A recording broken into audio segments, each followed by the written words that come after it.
You just heard the blue from Acid Baths, When the Kite String Pops. This is a Requiem Metal Podcast, Acid Bath Part 1. I'm Mark. And I'm Jason. And we are continuing to do some doom metal stuff here, Mark. This is our first foray into quote-unquote sludge. I don't know. I mean, we've done Melvins, but it's been a long time since we've kind of played in the sandbox, I feel like. And really, this whole series is, it's not as, I think it's more of a broad blanket than the thrash series was pretty, it was like a filing cabinet of all these different bands. This is more of like what, over the period of like 30 years, what was doom in the United States. What is considered doom, yeah. Yeah, I think doom is probably it's a bigger sandbox than thrash. Oh, I think so. There's definitely more subgenres for sure. I mean, we played some things in the thrash genre that were, on the border of death metal almost. Oh, sure. Some of that kind of stuff. They share a lot of DNA. So I mean, obviously, hopefully, if you're joining us for the first time, we are doing a deep exploration into whatever we're interested in, and this just happens to be part of a doom series that we're sort of starting. So if you are just joining us, go check out St. Vitus Part 1 and Part 2. That will kind of help. It's an easier entryway into doom than maybe where we're going here. Vitus has more of a, they're pretty consistent, really, from first album to last album. Yeah. This is a little more eclectic. Well, and what you just heard in the blue is proof positive of it. And I know the guitar player you heard there, and one of the principal songwriters, he will talk more about that song in a little bit. But Mr. Sammy Douay. Yeah, Sammy Douay, who we will be joined with, just like we had Dave Chandler on the St. Vitus episode. Although we gave him the questions, and Dave kind of responded with audio clips, which is fine. We've had plenty of people do that before. We actually spoke to Sammy earlier tonight. Yeah, that's a good, really nice interview. Hour and 20 minutes that we're going to be spreading out throughout the next couple of shows. So more editing nightmares for Mark. At least the Dave stuff was like he didn't have to cut him and I out. You know what I mean? It was just It was just it'll be like if anybody liked the Neurosis show, it'd be more. It won't be quite as long. No, but it's going to be a fairly in depth, and we've got a handful of other people contributing some testimonials. Absolutely, even this episode you'll hear some of them. So variety of people. Variety. Exactly. From multiple countries too, which is pretty cool. But it's Acid Bath, I guess, for what you just heard there in the blue. Obviously, you've got swampy. That's a word we'll kind of come back to. This kind of swampy, sludgy, whatever you want to kind of call it. We got to start with the first thing, the feedback. The feedback, yes, yeah. Something that got me excited as a listening to I Hate God for the first time. I was like, why is not every band doing this? It's I mean, it was an extremity that I hadn't heard before. Punk did it a little bit. Sonic Youth, and I mean, some of the alternative stuff was doing it. Nirvana certainly did, but as much. Metal didn't do it. And I think it's really interesting because when I listen like that opening part of the blue, I can kind of hear the sort of pathway that connects, like it connects like the old Doom, St. Vitus and that stuff to like where like Electric Wizard and that ilk are going to take it, because Electric Wizard did a lot of bombastic stuff with like discordant feedback and especially when you get the Dope Throne and stuff like that. I mean, even Anathema. Yeah, they did Doom. They were like beautiful they were like the masters of controlled feedback. It wasn't like sludge feedback. Yeah, it wasn't the complete. This is just like almost like excess. Yeah, it's like as impressive. Dirty and as gross as the lyrics and the music sound. Like this, how else to start a record except it's almost like like the equivalent of like TV static or the the radio. It's like sound of white noise kind of thing. Yeah, absolutely. And I said something like, their feedback drenched is like this unsettling kind of style of doom that would make bands like Electric Wizard proud before they unleash a whiplash tempo change. And tempo change is something that Sammy's going to talk about and we'll probably mention quite a few times throughout, especially on this particular record. I think When the Kite String Breaks is this Pops. Yep. I gotta keep you. Thank you. Keep you honest. I originally wrote Kite String Breaks in the liner notes, and so it's like been embedded in my brain. The title is almost like screwing with your expectations because you think it's When the Kite String Breaks, but because like a balloon would pop, but the string should break unless it pops from the kite. Maybe it's a regional Yeah, maybe thing. Like, we oh man, ask, that guy just we should ask he Sammy. just popped up with his girlfriend. Yeah. So it's Who knows? They say when you learn a math equation the wrong way, you have to like relearn it like 30 times to erase the original like brain synapse. Oh, that's with pathway anything. Yeah, and stuff like that. Pronouncing So, names and things yeah, too. It's so- like I've got, Jonas from Catatonia instead of Jonas from Catatonia. It's if I still say a struggle. kid that I'm coaching's name wrong the first time, and then they tell me that I said it wrong, then I can no longer say it naturally because every time I say their name, I'm second guessing it.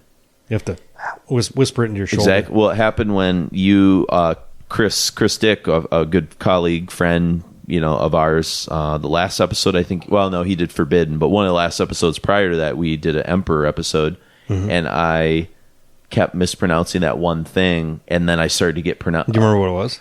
It was like a song title or something like that. It was from Anthems. Okay, the song titles are all pretty. But it was like it was something I became like self-conscious of it, and Chris was like, no, this is how you say it, and I'm like, oh no, now I'm being judged, and so like it really started to fuck with my whole brain. Yeah, I couldn't like naturally say it anymore. So, but yeah, so you get this whiplash tempo change kind of thing happening, and then of course for those of you unfamiliar with acid bath in any sort of capacity or the aftermath of acid bath, you get the kind of reveal of one Dax Riggs and his vocals. I said, he hints at his true self around 140 in that song, and then I said before he opens the emerald curtains at the 230 mark, that reveals the potential of the band buried beneath Audie, the bass player, and I'll get to the band members in a moment. It's filthy bass and Jimmy Kyle's truly Bill Ward jazz swinging drum attack. So I like.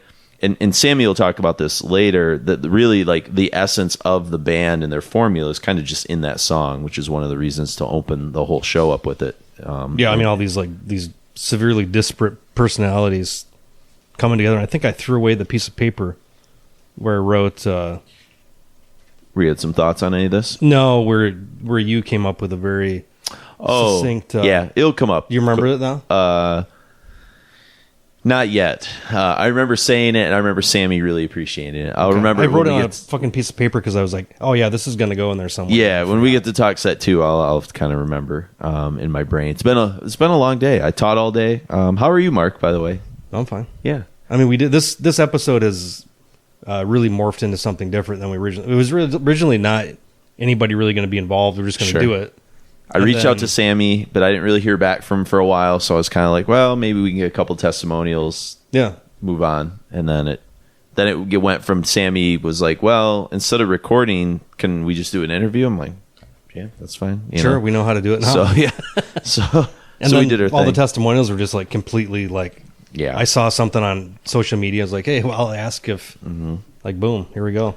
But no, so you get a lot in that song that really is going to be the theme of these first kind of couple parts. You even hear that the band hails from Louisiana, and we'll kind of talk about their history here in a second. But you can even hear some of the Southern rock inflections in some of the choices that they kind of make sometimes, especially like in that solo that you just heard. It kind of rumbles up in a way that reminds me of kind of something Skinnerd or even Allman or some of those kind of bands would do. So it's built into the DNA that they're absorbing all these kind of different influences, and that's something like that we talked with Sammy about. But I think it's a thing like when you hear a song like The Blue. I remember playing this for somebody who's not really coming from a metal background, and they were like, "Oh, I think I played them a solo Dax song first." Okay. And they were like, "Oh, this is awesome." I said, "Yeah, and here's the band he came from." And I think I played The Blue. And like they looked at me and they're like, "But why? Like what is he doing here? Like what's this band trying to do?" I'm like, "They're acid bath. I don't know." Like, And so it is weird that this band existed in the mid 90s, and that they're now kind of being appreciated, I think, in the way that I didn't appreciate them back in the day. I don't think you and Chris, they didn't. They sort of flew under the radar for me. Well, they were too different, and they weren't what we were interested in at the time. Mm-hmm. They weren't like I Hate God was, is much more direct.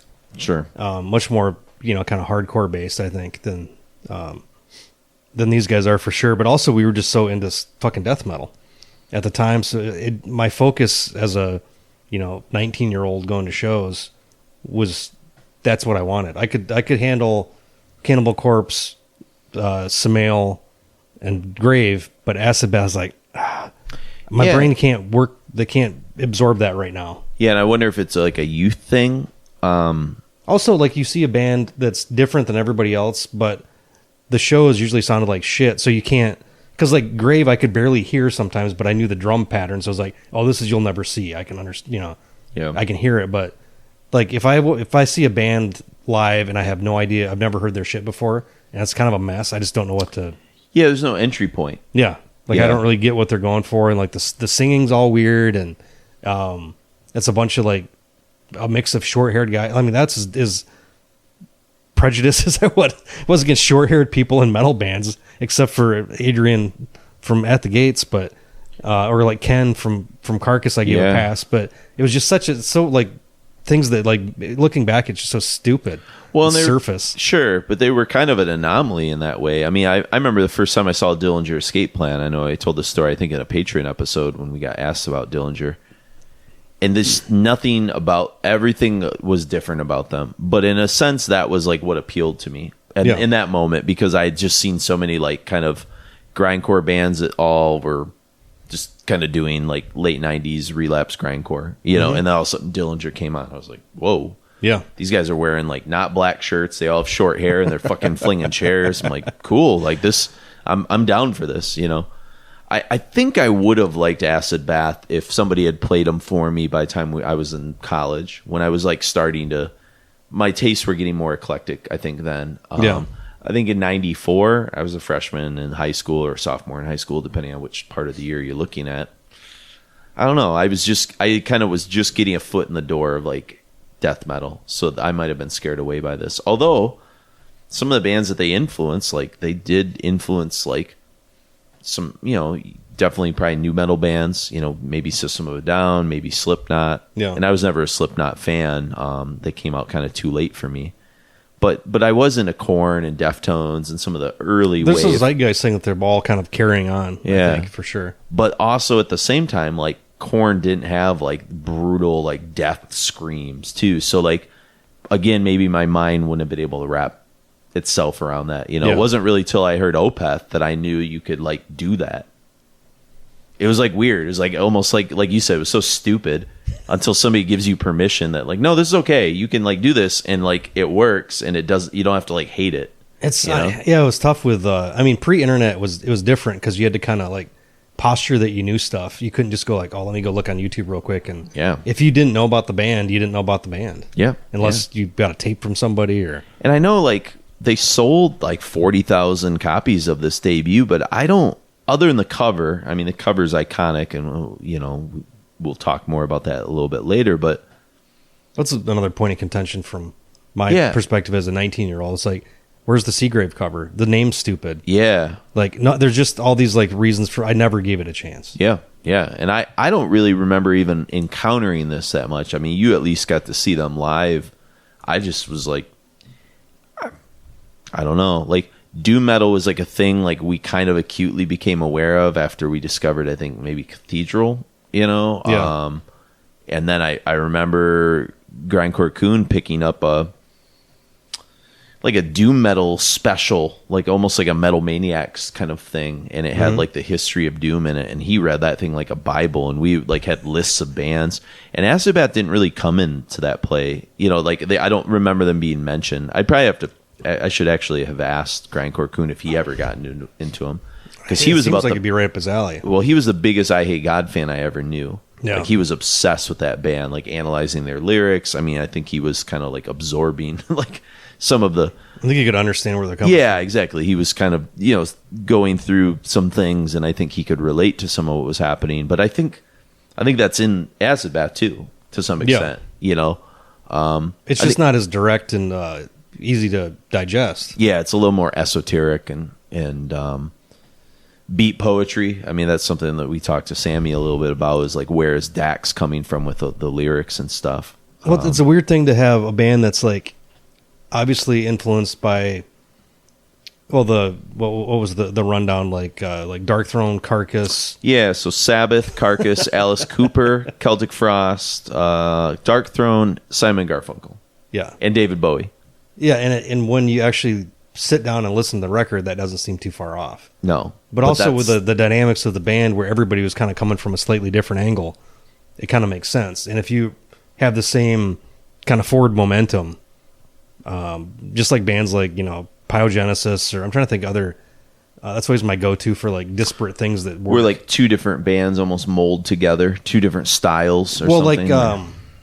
Like a working relationship they probably don't necessarily like each other that much in person. Like there's a lot of conflicting personalities.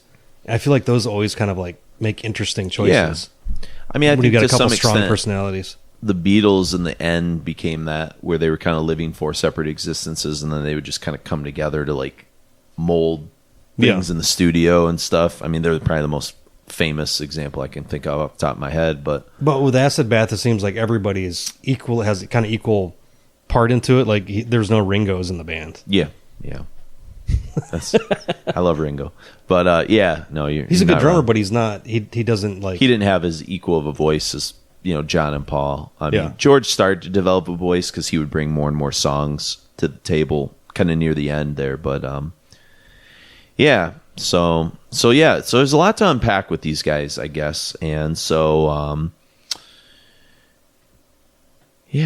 let's get into it. New Orleans. They're kind of part of that scene, and kind of not. They didn't really kind of consider themselves a New Orleans band. There's a great quote from Sammy where he says, "We're from the bayou, the swamps, as far south as you can go." They're like an hour away. Yeah, he kind of talks a little bit about that.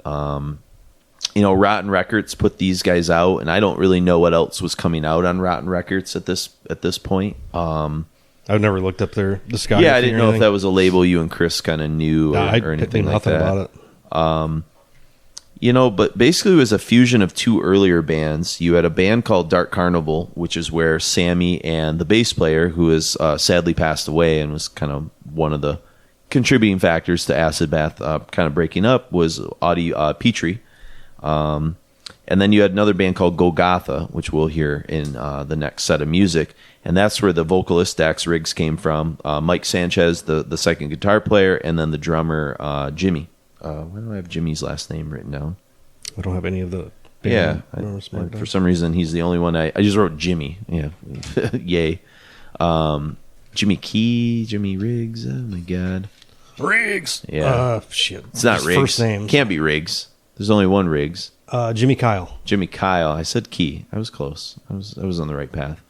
And one thing I do want to say about him before we get kind of too much into the weeds here is I saw it written, and it really like kind of raised it got me thinking about it, that one of the things about Jimmy Kyle is so often when bands are influenced by Black Sabbath, and especially doom bands and sludge bands through the last few decades, they often steal the guitar tone. They might steal like kind of the Ozzy wail. There might even be some of the kind of the geezer style of attacking the bass. But one thing that I think made Sabbath like stand apart from like the Zeppelins and some of those other bands of that sort of era is they weren't kind of coming at drums with like the same sort of way, because Bill Ward had this kind of loose sort of jazz style sometimes, but not jazz in like I'm doing like prog, Neil Peart kind of like complexity. It wasn't all 4/4 on the floor kind of shit. But it just felt like more improv. It felt more feel than technique in a lot of ways. And I feel like Jimmy sort of plays with that in a way. And I think it's kind of a cool thing. His cymbal work that he'll do throughout the Acid Bath's career is really unique. He just makes a lot of odd choices, and I know we kind of keep coming back to this in multiple episodes, but there are elements, and maybe it's also too in some of the solo stuff that I hear from Dax and others, this sort of like reductive, like AC/DC kind of quality to at least like how Jimmy's approaching it. Sometimes the other music's really complex in Acid Bath, but I feel like it's almost like what Catatonia would do like on Brave Murder Day, where like they just find this like clear, very like punchy catchy pathway in the midst of like all these other chaotic, disparate elements that are kind of coming at you sometimes. Yeah, I even think they share the thing with Sabbath is the air between everybody. You can hear everybody. Yeah, nobody's like space conflicting. Yeah, it's also the production on the first record is kind of weird too. Mm-hmm. It almost sounds like everybody's like physically separated in a weird way. Like sure. there's like I don't even know really how to explain it, but there's like a weird disconnect that I think the second record kind of you think like almost how like Metallica would record in different rooms before Bob Rock kind of brought them in and made them like play live together to create like a more cohesive sort of sound, maybe like that the band was like almost putting puzzle pieces together. It seems like like Jimmy would go in and lay all the drums down, and then they'd off of scratch tracks, and then everybody'd go in and kind of play. It seems like it would have been more indicative of what they would sound like live if it was all played almost live. You know? At least everybody in the same room kind of thing. That's an interesting point. It's just it was a weird. That was the thing that like jumped out a little bit. It was the production was just something. Definitely just sounds like off. a debut record in the early 90s. Yeah, on a small label that from a band that not a lot of people knew at that point. So when the band kind of came together, they were originally going to keep the Golgotha name, but then there was a European band apparently with the same name that kind of forced them to do the name change, and here we go, Acid Bath is born. And they recorded a demo called Hymns of a Needle Freak in 1993, and that's what kind of got them signed to Rotten Records. So you get this debut record, and the cover, iconically, John Wayne Gacy, Pogo the Clown. Yeah, Pogo the Clown painting. And we'll hear about the covers a little bit later from Sammy. There's been rumors at times that like the record label forced this upon them and things like that. Supposedly Dax didn't like this cover, but Sammy will sort of dispel all the myths and things like that. Lots of myths are dispelled this episode. Yeah, so if you're looking for real news, this is your outlet. Yeah. And so it kind of is the start of like it's the start of like kind of this trend where they're going to sort of bring in somebody else's artwork who has a relationship to death. Yes, I'll say that. Yeah, I mean, I don't want to speak for Kevorkian. Well, he did kill people. He did, yeah. But I guess it's like his method, or his methods and his ethical reasons are different. Yeah, exactly. It's the different ethics maybe behind him. But yeah, between the two, it's kind of interesting how one was killing people that wanted to die, and one is it's like if you're looking at the elevation of everything in the between the two albums, that's kind of interesting. Yeah, and you get in between. There's an EP called Edits, which I don't have. That the artwork was done by Richard Ramirez, who was the Night Stalker, right? Yeah. He had the pentagram hand. Loved AC/DC. Yeah. And so you've got, besides all these weird musical elements, because you got people like Sammy and Audie are kind of coming more out of like death metal camp, and then you got people bringing doom metal, you got people bringing folk, indie rock, all these kind of influences coming together, which you hear in the Blue. Dax is also bringing in like interesting sort of like comic stuff going on. Frank Miller and Alan Moore and Clive Barker is a big influence. We on this album alone, there's sort of samples from Clockwork Orange and Blue Velvet.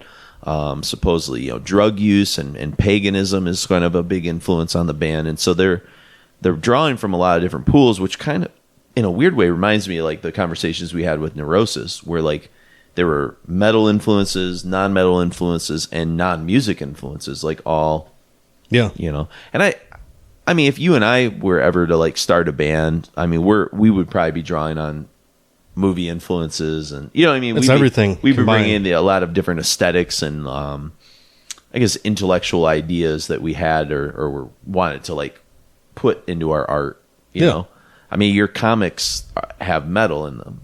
They have movies in them. They've got all the pop culture. They've got all that. So it's like a distillation of everything. It's weird to do like journalistic endeavors and then do artistic endeavor and then try to think about the same. Like a lot of the time, I think influence is from a journalistic standpoint is really focused on a lot more than anything else. because it's easy to understand. Mm-hmm. I think too. So this is a band that kind of throws that out the window a little bit. Sure. That the influence is there, but the interesting thing about this band is they take, this is like a ridiculous metaphor for America in its truest sense when it works. Is 5 people from different backgrounds with different interests make something that's cohesive, that's their own. It's like a different thing. Yeah. I mean, that's a weird stretch to try to make, but it's like a it's kind of the immigrant dream. Right? Yeah. You know, it's just like that you can take.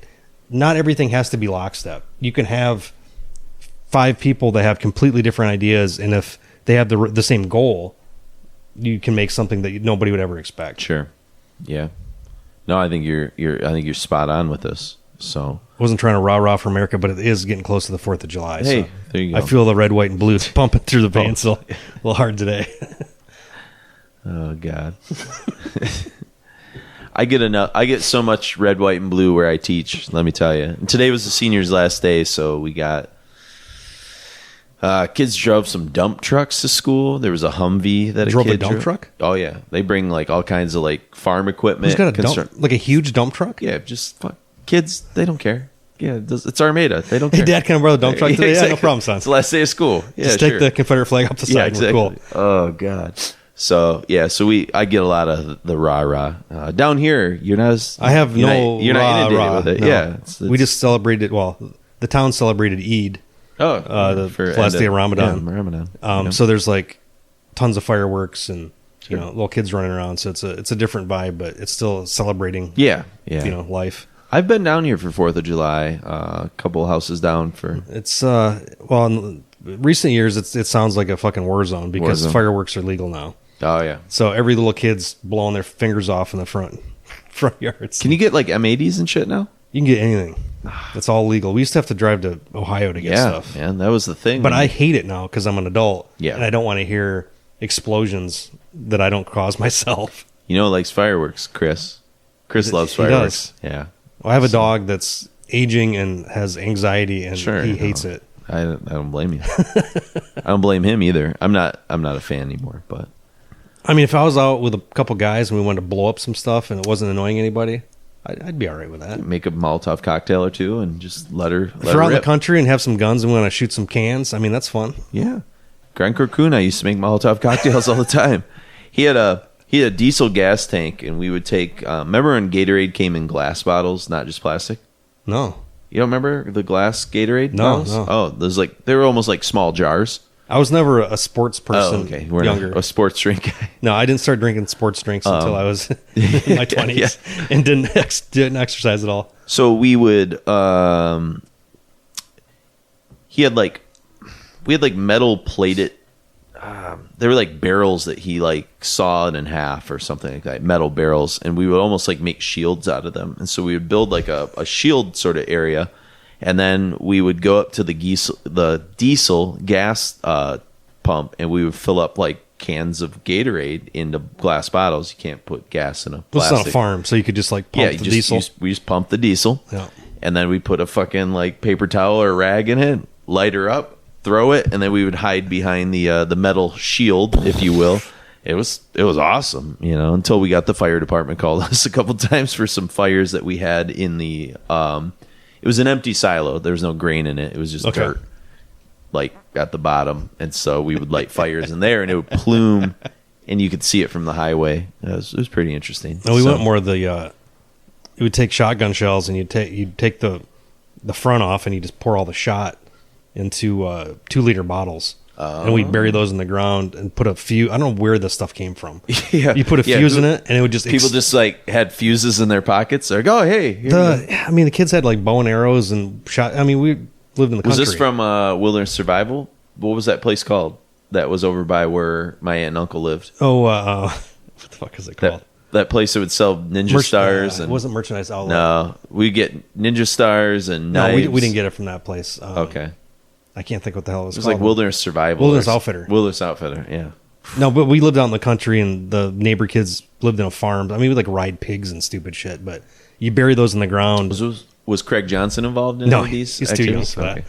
But it'd blow up a huge hole in the ground, and nobody'd bat an eye. And luckily, we would go out with bows and arrows and shoot them straight up in the air, and then just run, and hopefully nobody got hit with it. Like, just dumb shit. The part that I could not figure out, and I'd love to like sit down with Grand Cocoon's parents at this point, is we had to reek of diesel. Like, we were lighting bombs and having fires and shit. Like, I know they would ask them, they're like, were you guys playing with fire? It smells like a campfire. And we would come in and spend the night. Like, you have to, like, if you had been at a campfire, I would know. I could just smell it on you. There's no way to hide that. And I think we thought we were fucking clever. And we were ninth graders. We were not smart. And I'm around high schoolers now who do think they're smart, and they're clearly not. And so I think I get it. I'm like, oh shit, I wonder if the parents are just overwhelmed with other shit that they didn't. I just think they look the other way. At least they have all their arms and they're no back in okay. And then I think it was the night that we got the cops calling us twice, because Grand Cocoon lived right next to the expressway that linked Mount Pleasant to Lansing. A lot of people know Lansing from Michigan State. Now you can actually drive straight into it. Yeah. And you could see his farm from the expressway and the silos. And so people driving on the expressway would see like flumes of smoke and sometimes would call like 911 on us because they thought like something was on fire. So there was a time where a truck showed up for sure there. And then another time where, because Jeff was a farmer, Grand Cocoon, his dad taught him how to like drive like a truck at like 12. So he could could legally do it. Yeah. Yeah. And so he would take the keys to his dad's truck when we spend the night, and we would joyride in his empty fields. Like, we weren't on a road. We were just joyriding through like whatever. Yeah. And like, you could see from the highway somebody like joyriding through farm fields, and sure enough, somebody called. And so I don't know. Between that and all the alcohol that he was making and burying on the farm, I do not know how. His parents had to clearly know something. They just chose to like not deal with it, and that's fine. I'm sure my mom knew a lot of stuff and just didn't want to ask questions. So yeah, I mean, as long as I came back when I was called, nobody really. I mean, I've since told my parents shit they've been. Like, oh yeah, I've definitely told. Then they just roll their eyes like, yeah, what do they do now? We'd crawl under these big, what are they called? Those big tubes they put underneath the streets for water to go through. Oh, like sewer tunnel things? Yeah, but there's a turn, like when they're in the country, it's like a stormwater thing. But you would get, I mean, they're like, I don't know what the diameter would be, but it's big enough for like a 8 or 10-year-old to crawl all the way through underneath the street. That's some like Stephen King shit there, man. Yeah. And I told my dad about that this year. You know, I'm 46 years old. And he's like, Jesus Christ. He's like, why? Like, we made it okay. We're fine. It's like, that was the fun part of growing up in the country is to, and even coming back to Acid Bath, they were rural folk. They were rural folk, yeah. From I think you've got a different kind of, it's pronounced goofy. But there was like 3 different towns. Yeah, Homa, where they're all, you know, there's like Homa was the one that was the closest. Yeah, that was the one I think Dax might have been living in. And so they would just kind of meet in the middle. But I think when you've got that kind of, like, you live in the middle of nowhere, you make your own fun, but also you can like deep dive into stuff that you can't in the city. Yeah. I think it puts you in a different mindset. Well, you have open space. Iggy Pop talks about that growing up in like trailer parks and stuff like that. Just like disparate space. You know the funny thing about the whole trailer park shit with him? They weren't poor. They just chose to. They did that because they didn't want to spend money. Oh. Yeah. Which I like, his parents are both teachers or something. Yeah. So, but he's like, yeah, we just stayed there because, like, why have a house when you can just have the trailer? Yeah, I get it, man. As a homeowner, it's a big pain in the ass. Yeah. You know, there's it's not. I mean, it's bad when things go wrong. Yeah, I like it for the most part. I like having my own space and I can play my music as loud as I want. Yeah, exactly. So that's kind of where they came together, and here we go with when the kite string pops. I caught myself that time. So where we want to go first is we want to kind of look at the basic kind of origins of the band a little bit as we foray into the doom and gloom. And we have some Golgotha demo stuff that is floating around on the intertubes, and so there's no official release for this, but it comes from a radio demo from KLSU, which I don't know what the call letters stand for, from 91. Louisiana State University. Oh, LSU. Fuck yes. The K's are, I don't know what the K is for the FCC, but it's yeah, K's and W's. I think K's might be different part of other side of the Mississippi, and W's are the... Makes sense, because we're WMHW for the CMU. I'm 90% positive I remember that from one of my broadcasting classes. Yeah, because you had to deal with FCC compliance, and me and Chris used to get up on the station, and we didn't have FCC anything. Yeah. And we could have gotten fines, if really, but somebody just let us have the keys to the place. Yep. Yeah, that. Speaking of the Wild West, that was I mean, they pretty much let me do whatever I wanted when I was on the furnace, but... Well, we were saying disparaging things about people and doing fake contests too. So, and my mom even like called me the next day. She's like, "I was listening to your radio show, man. Some of that music, I just don't know what's that about." Because it was a GGFH song, something about killing a mother sample in the beginning of it. Nice. And I was like, it's just. I was like, okay, it's fine, Mom. I just had it's okay, Mom. Shut up, Mom. God. Yeah. Why are you oppressing me? I'm not even in college. So we've got a demo here from 91 from Golgotha, and it's a tune. A lot of the Golgotha songs will end up becoming Acid Bath songs, and so I feel like Golgotha is like the sort of core idea of the band is really there. And Sammy will talk a little bit about the sort of origins and things like that. Well, isn't Golgotha the hill that Christ was crucified on? It was, in fact. Okay. Yep. So yeah, and trying to think of what part Golgotha Hill, but there's like a certain amount of space that he was killed on. Oops. I can't remember, like the little Roman not province, but just the little area has like there's a couple metal bands that have used that name as well, and it's escaping me. But Mortician's Flame is a song that will appear on When the Kite String Pops, and but we're going to play the demo version, which just as good. A lot of these demos are pretty solid, not just from Golgotha, but even the Acid Bath demos, because we're going to hear an Acid Bath demo after. They're pretty similar to the original versions, although the demo we're going to play from Acid Bath is pretty like sparse, and we'll talk about that in a moment. It's got like a cool like way it's recorded, and you said it reminded you of the Byrds a little bit. Yeah, guitar tones. But like in Mortician's Flame, one of the things that's really cool when this song first kind of opens here is you really hear this amazing kind of bass tone that Audie is able to sort of get with what he's doing. It kind of like opens up the sort of song, with just this boom, boom, boom. It almost reminds me of like Anathema sort of bass from like Eternity or that kind of era of Anathema, how they would use that bass to like create like this just doomy atmosphere without like really like going into like Geezer Butler territory or whatever. Yeah, it was usually it wasn't just lockstep with the drums either. It was kind of doing its own thing. Kind of was doing it's almost like a lead instrument that he's kind of doing here. You do get to hear a little bit of the early version of kind of Dax's unique kind of vocal inflections on this demo.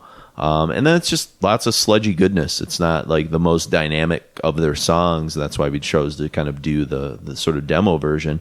But it does at the very end have some kind of ending, kind of galloping kind of guitar that actually is sort of genuinely kind of triumphant.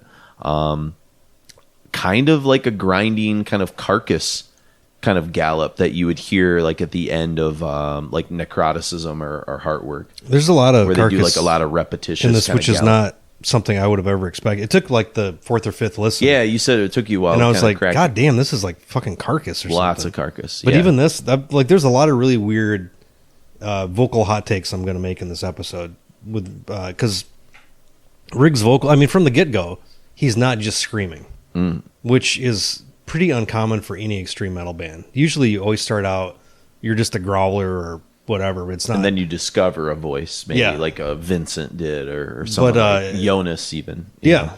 But like Riggs, he starts out just, there was always something like roughly there, but it's kind of like, either bathed a little bit in, effects and stuff to kind of make up for the lack, but the effort was always there, but there's like a weird like Annie Lennox vibe.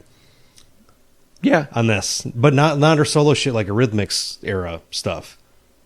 just a weird thought that popped into my mind when I was listening to this last night. But I think like your Annie Lennox's or like even like a Kate Bush or some avant-garde. There's something avant-garde about like his approach. It's not necessarily the sound, but like the cadence or like the choices they make with delivery. It's just not what you would expect, but it works, you know. I mean, like he has some vocal hooks. Like when I arrived at Mark's today before we went record shopping, like I was listening to Tesla in the car, and I was like trying to explain to Mark like why I was listening to Tesla. I'm like, there's a part in an Acid Bath song, maybe or Agents of Oblivion, I can't remember, that like the vocal, I think it was Agents of Oblivion. It reminds me of something like iconically great from that era of like 80s kind of, I don't want to really call Tesla hair metal, but that 80s like hard rock kind of they stuff. go back more to like the kind of like the Aerosmith something. There's just something like it's that's the thing. If you're like a fan of music in general, you're going to hear a lot of things that are like,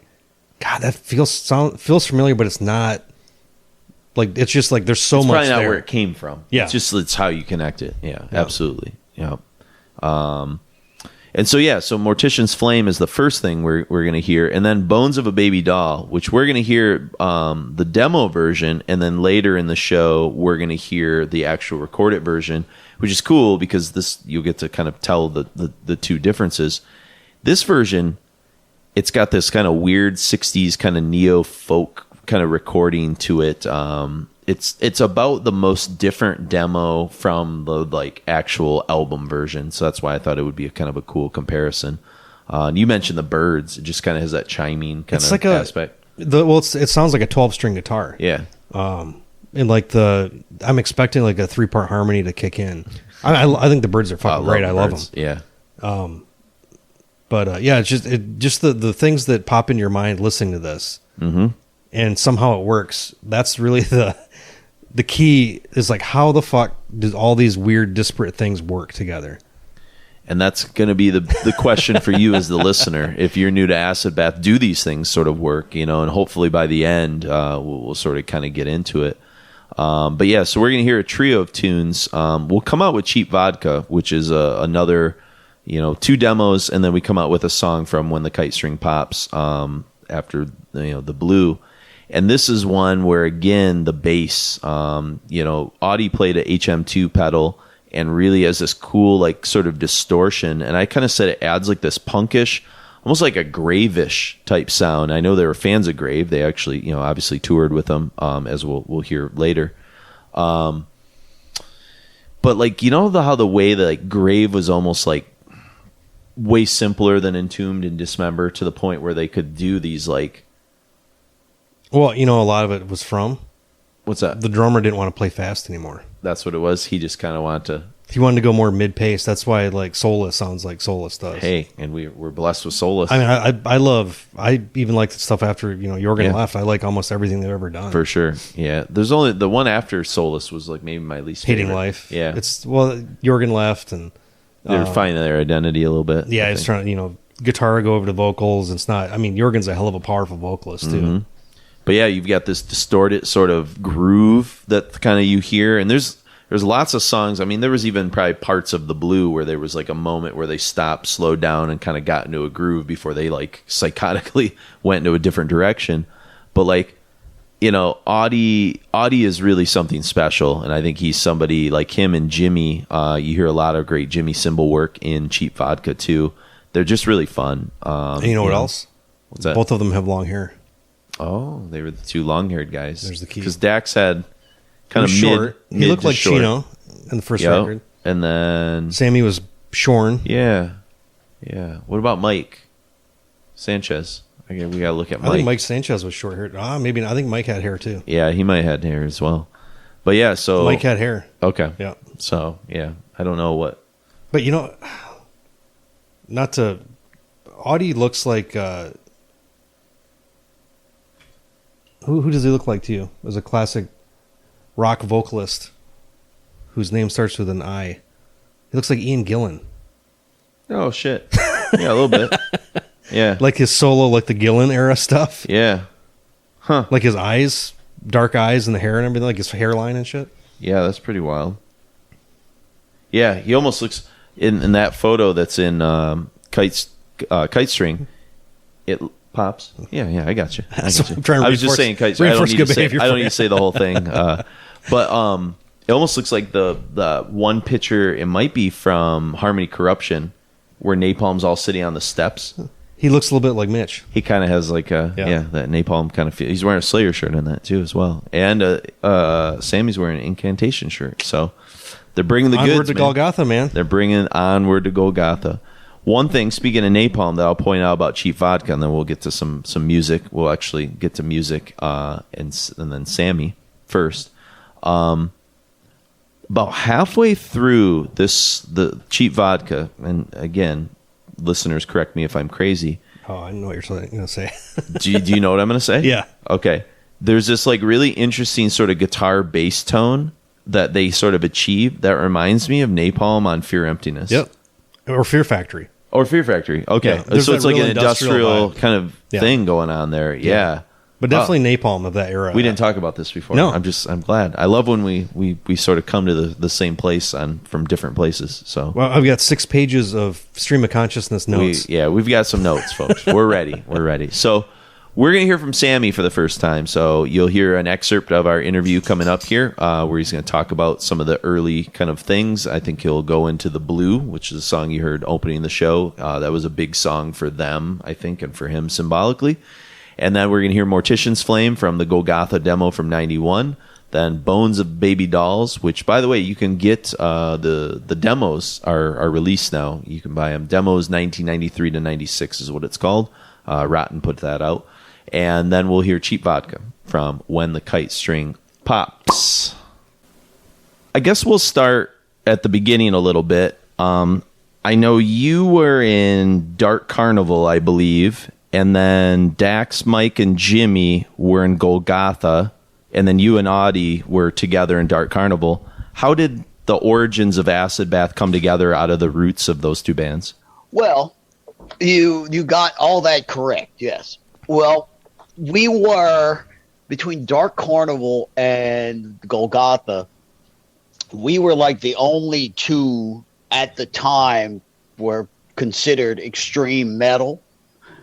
And where we were from, we were the only bands in the area that we knew of at the time that were doing the kind of stuff that we were doing. Because, Dark Carnival was kind of borderlining the kind of like thrash metal kind of stuff and leaning more into the death metal stuff before we split up.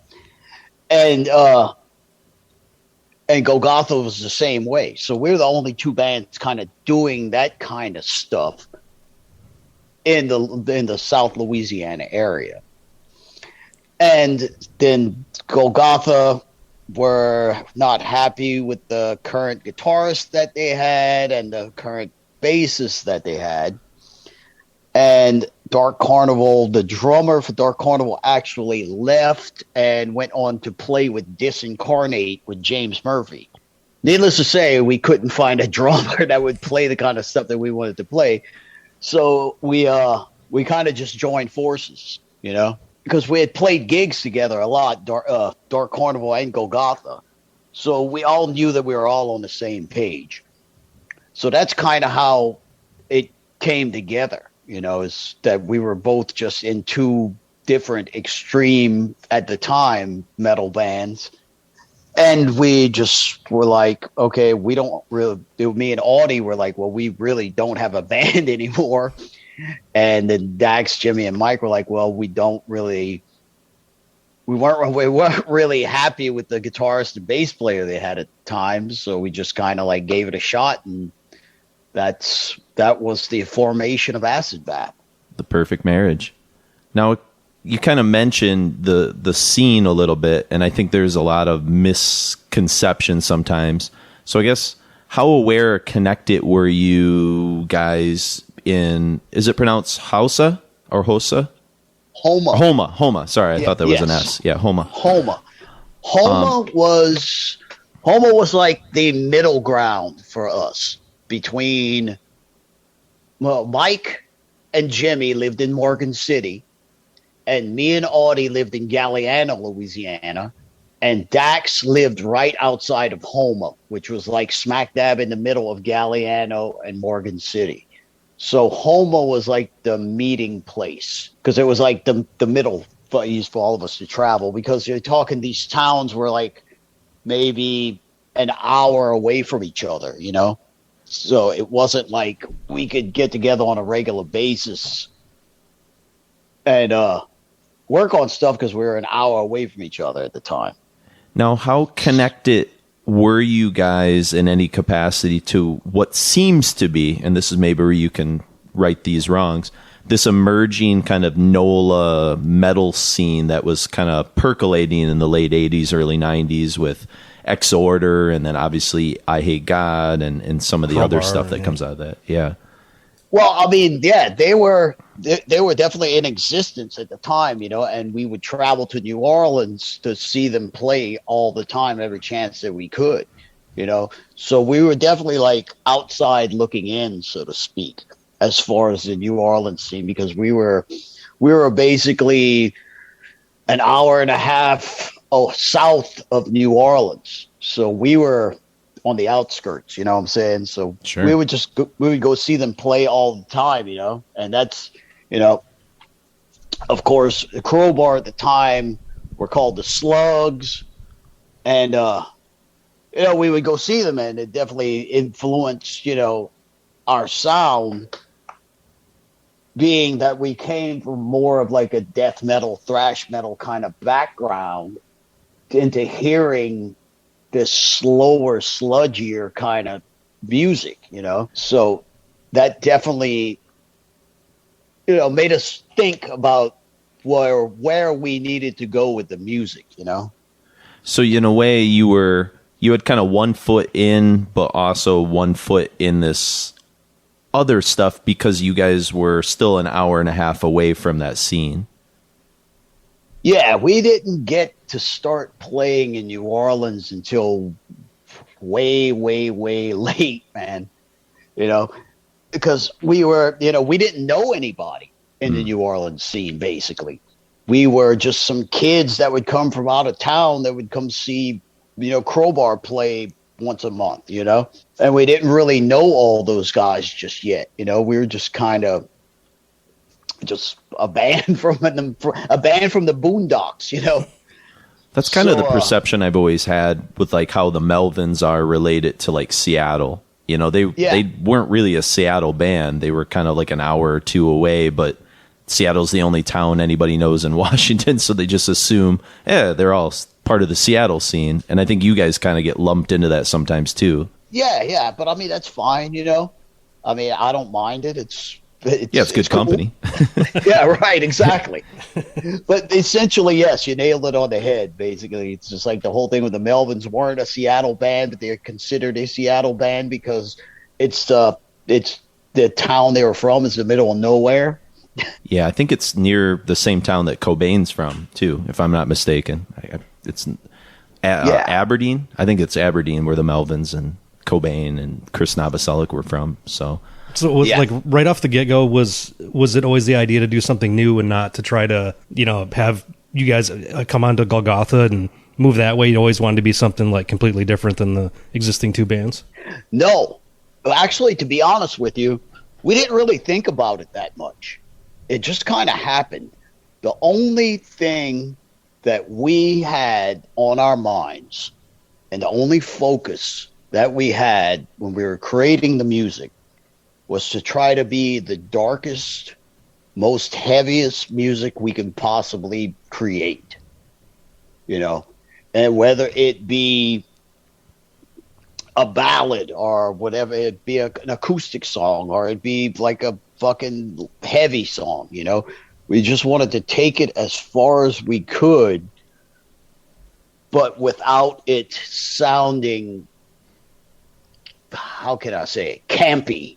You know, it was, you know, it was really hard to explain how that worked with that band because every member of that band was extremely different from each other. You know, it's like it was some kind of weird chemistry that the five of us had actually worked. You know, I think in any other situation, with those 5 personalities, if we wouldn't have had that same focus, the band it wouldn't have lasted, you know? It's pretty evident too. Like it's kind of almost like a whirlwind of stuff that just somehow works. It's on the verge of going off the rails, but you guys are all kind of, lockstep for that same idea. But I totally understand what you're saying there. It's like being confused but being focused at the same time, you know? Yeah, it's like the kitchen sink approach in terms of, like, Mark and I have a lot of disparate musical interests, and it's like I can't imagine if he and I formed a band how we would work our love of Nick Drake and Dark Throne and Catatone, but in a strange way it almost seems like, because you said you were all 5 individuals kind of pulling these threads together, you somehow threaded the needle almost. And that's what I think is so amazing about you guys in hindsight now, is how did this lab experiment kind of come together? I think it was just a lot of determination, more than anything, and just, everybody kind of respecting each other's, how can I say it? Oh man, respecting each other's like musical influences, because, Mike wasn't into heavy stuff like me and Audie were into heavy stuff, you know what I'm saying? And we respected that.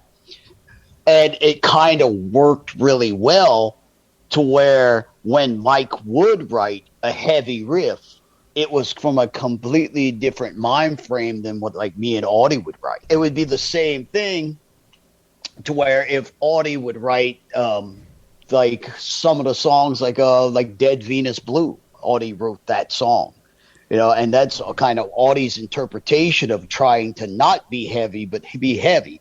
Because Audie was heavily influenced by a lot of death metal and stuff like that, too. So it's really hard to explain, It just kind of happened. That's the only way that I could see it. There wasn't really a whole lot of soul searching and thought behind it. We just kind of went with what we knew. Yeah, because I've read, I mean, and you can correct me, but I've heard it said like some of the main influences were Sabbath, Carcass, Alice Cooper, Dark Throne, Celtic Frost, Simon and Garfunkel. I mean, does that sort of hold to what you're kind of talking about here? Are those bands that all kind of hit different people there? Yeah, exactly. And like Dax was an enormous like David Bowie fan. Yep. He loved David Bowie and he loved the Beatles. And you can hear a lot of that in his solo stuff, that glam rock's early 70s Ziggy kind of sound. Yeah. T-Rex stuff, yeah. T-Rex, yeah. So it was like we all, like I said, it was just the 5 of us were completely different from each other as far as like musical influences. But some kind of way, it all just kind of tied itself together.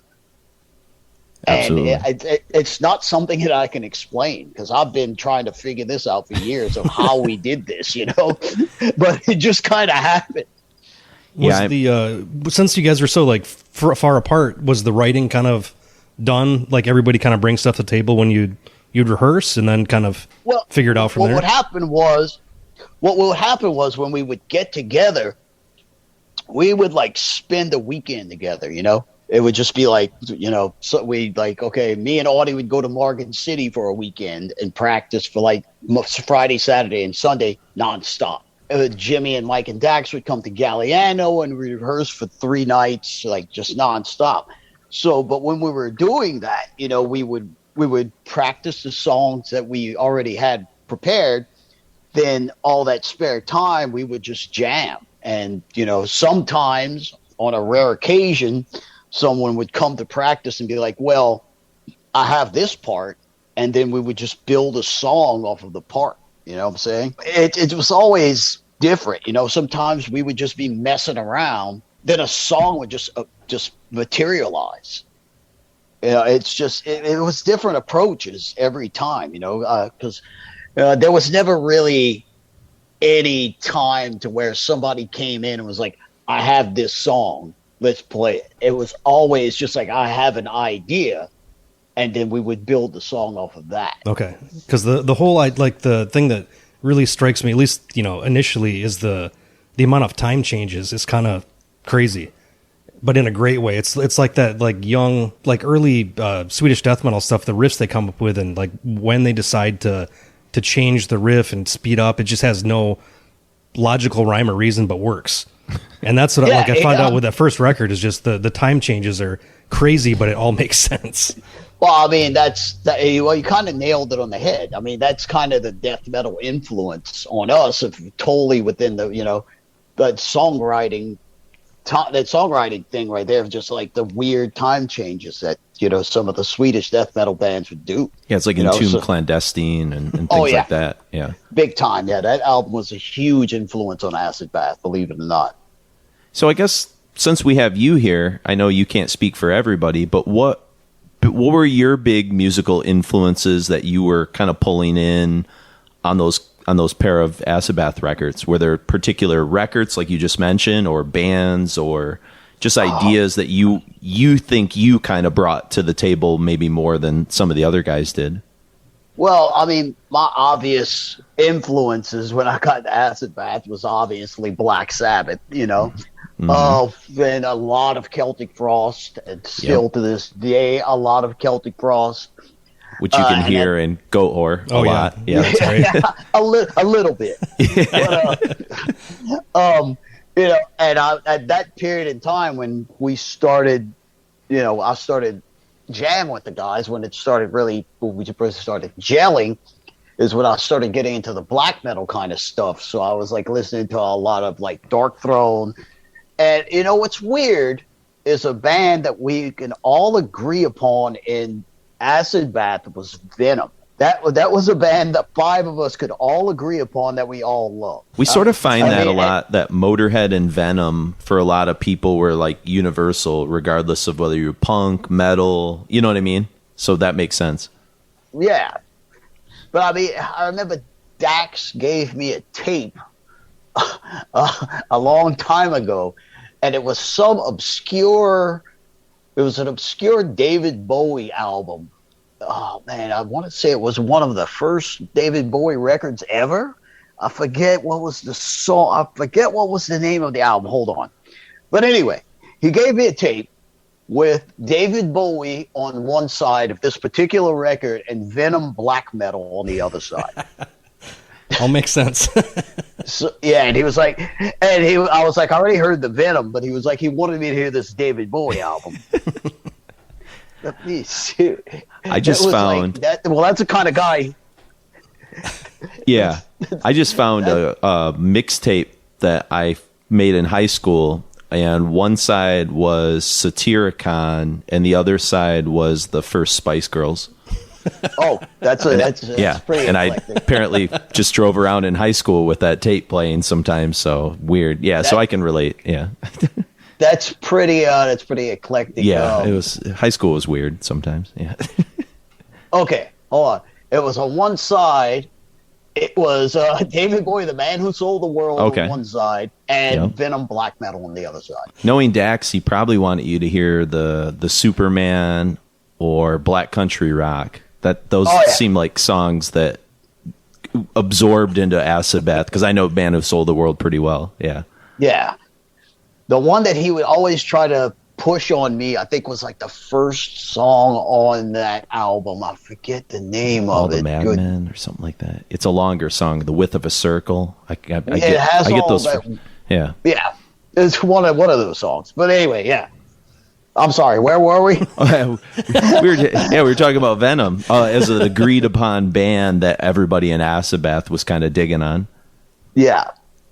And so you were getting into the black metal stuff, but what were some of the other things you were bringing in? Oh man. Well, I was really into death metal at the time. I was just starting to get into a lot of doom metal, like Cathedral's first record, Forest of Equilibrium. Then we heard Sleep, and then that was it. When we heard Sleep Holy Mountain, it was just kind of, that's when that album and I Hate God, Take Is Needed for Pain. When we heard those two records, that's when we were really like, holy shit.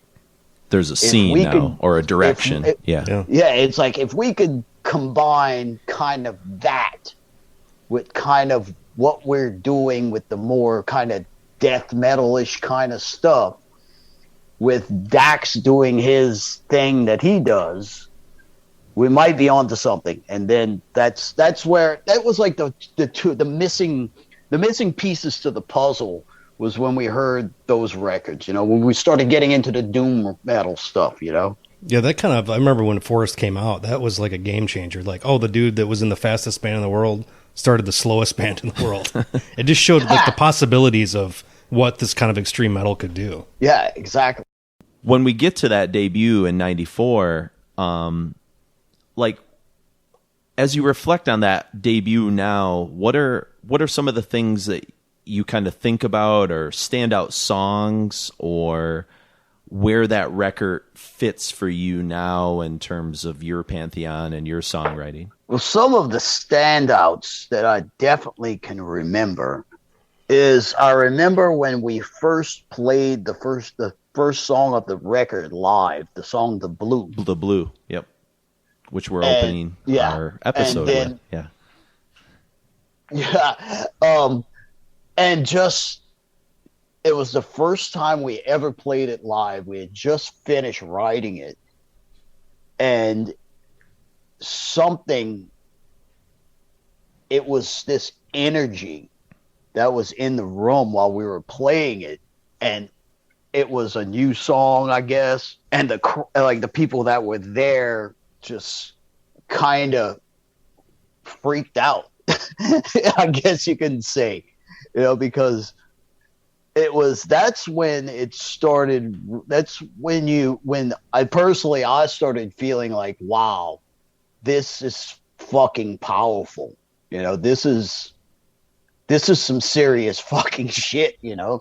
When that's one thing that really comes to mind. Is like we were playing, I forgot where it was, in Lafayette or Thibodeau or something, and when we played that song live for the first time in front of people and people's reaction and the energy they were throwing back at us while we were playing the song, it was like it just kind of swallowed you. If that makes any sense. It actually makes a lot of sense. That's definitely that was kind of a standout moment, when I kind of felt like we were really onto something, I mean, one of the things about The Blue, and you can make this argument, and I think Mark and I talked about it in the St. Vitus episode, that like when you hear Black Sabbath, the title track, in a sense, that's the template for everything Sabbath is. The fast part, the slow part, the tritones. And like, I have some notes on The Blue, and basically kind of what I said was that opening 55 seconds, it's got like the feedback electric wizard, it's just this unsettling kind of doom tone, and then all of a sudden the whiplash tempo starts.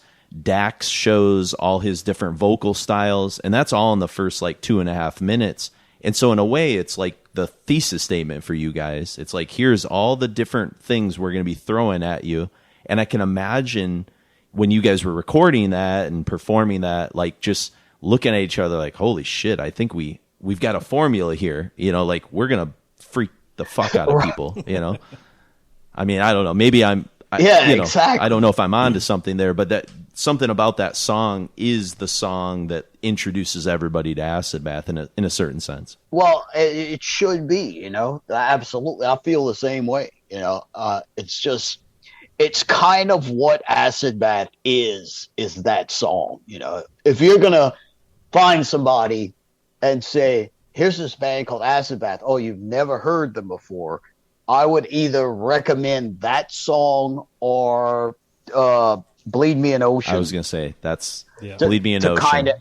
To kind of introduce them to if they were new listeners, Now, why Bleed? I mean, I agree with you, but from your perspective, what is it about Bleed Me, which is the next record, but why does that stand out for you on a personal level? Besides that it kicks ass. Well, when we were writing it, I didn't expect that song to end up the way it ended up. Let's just put it that way.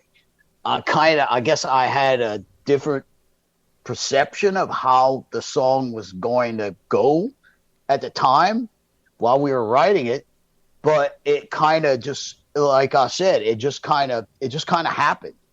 And when I heard the song, because I mean, from playing the song and listening to the song, it's two completely different things, because you can't really concentrate on listening to it while you're playing it sometimes. When I actually sat back and we were recording it like on just a little jam box thing, and I was listening to the rehearsal tapes of it, and at that time when we were writing it, Dax was writing the lyrics and the vocal parts as we were getting the song together, which is, it's kind of like, all right, we have a song and the singer comes in and does his thing over it. You know what I'm saying?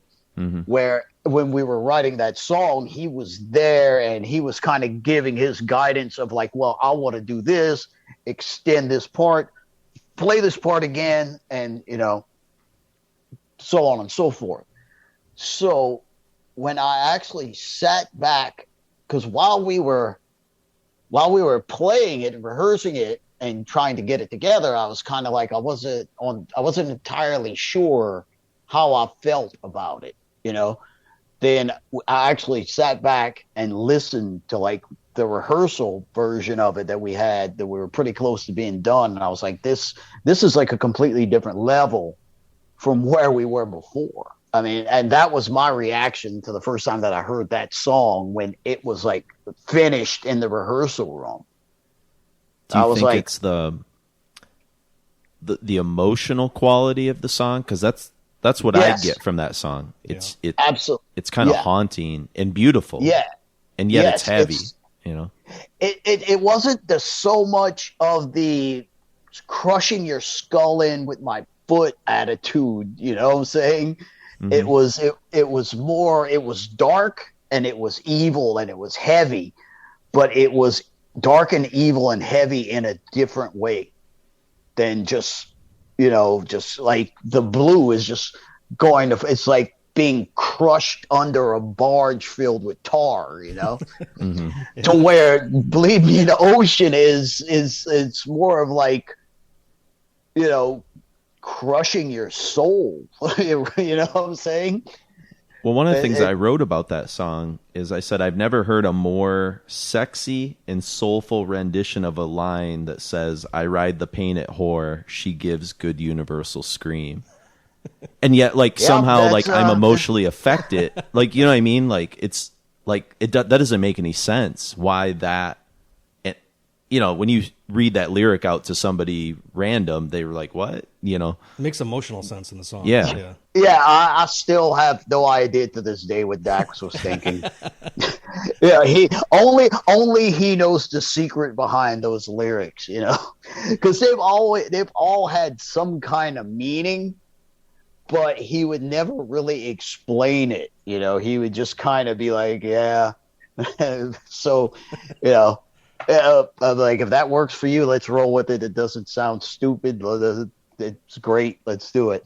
That's the key, is like, if lyrics don't stand out to me as being weird or like being cringy, then I'm totally on board. I don't care what they, as long as I feel it doesn't take me out of the experience.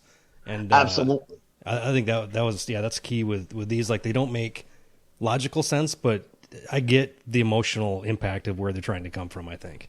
It doesn't come across as being like disparate between the music and the lyrics at all.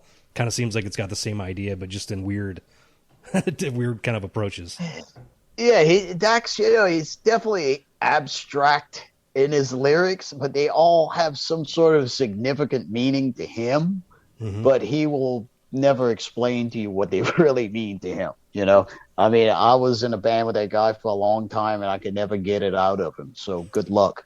So he just kind of kept a closed door on a lot of that. It's like, my lyrics. It's like, well, what the fuck is this supposed to mean?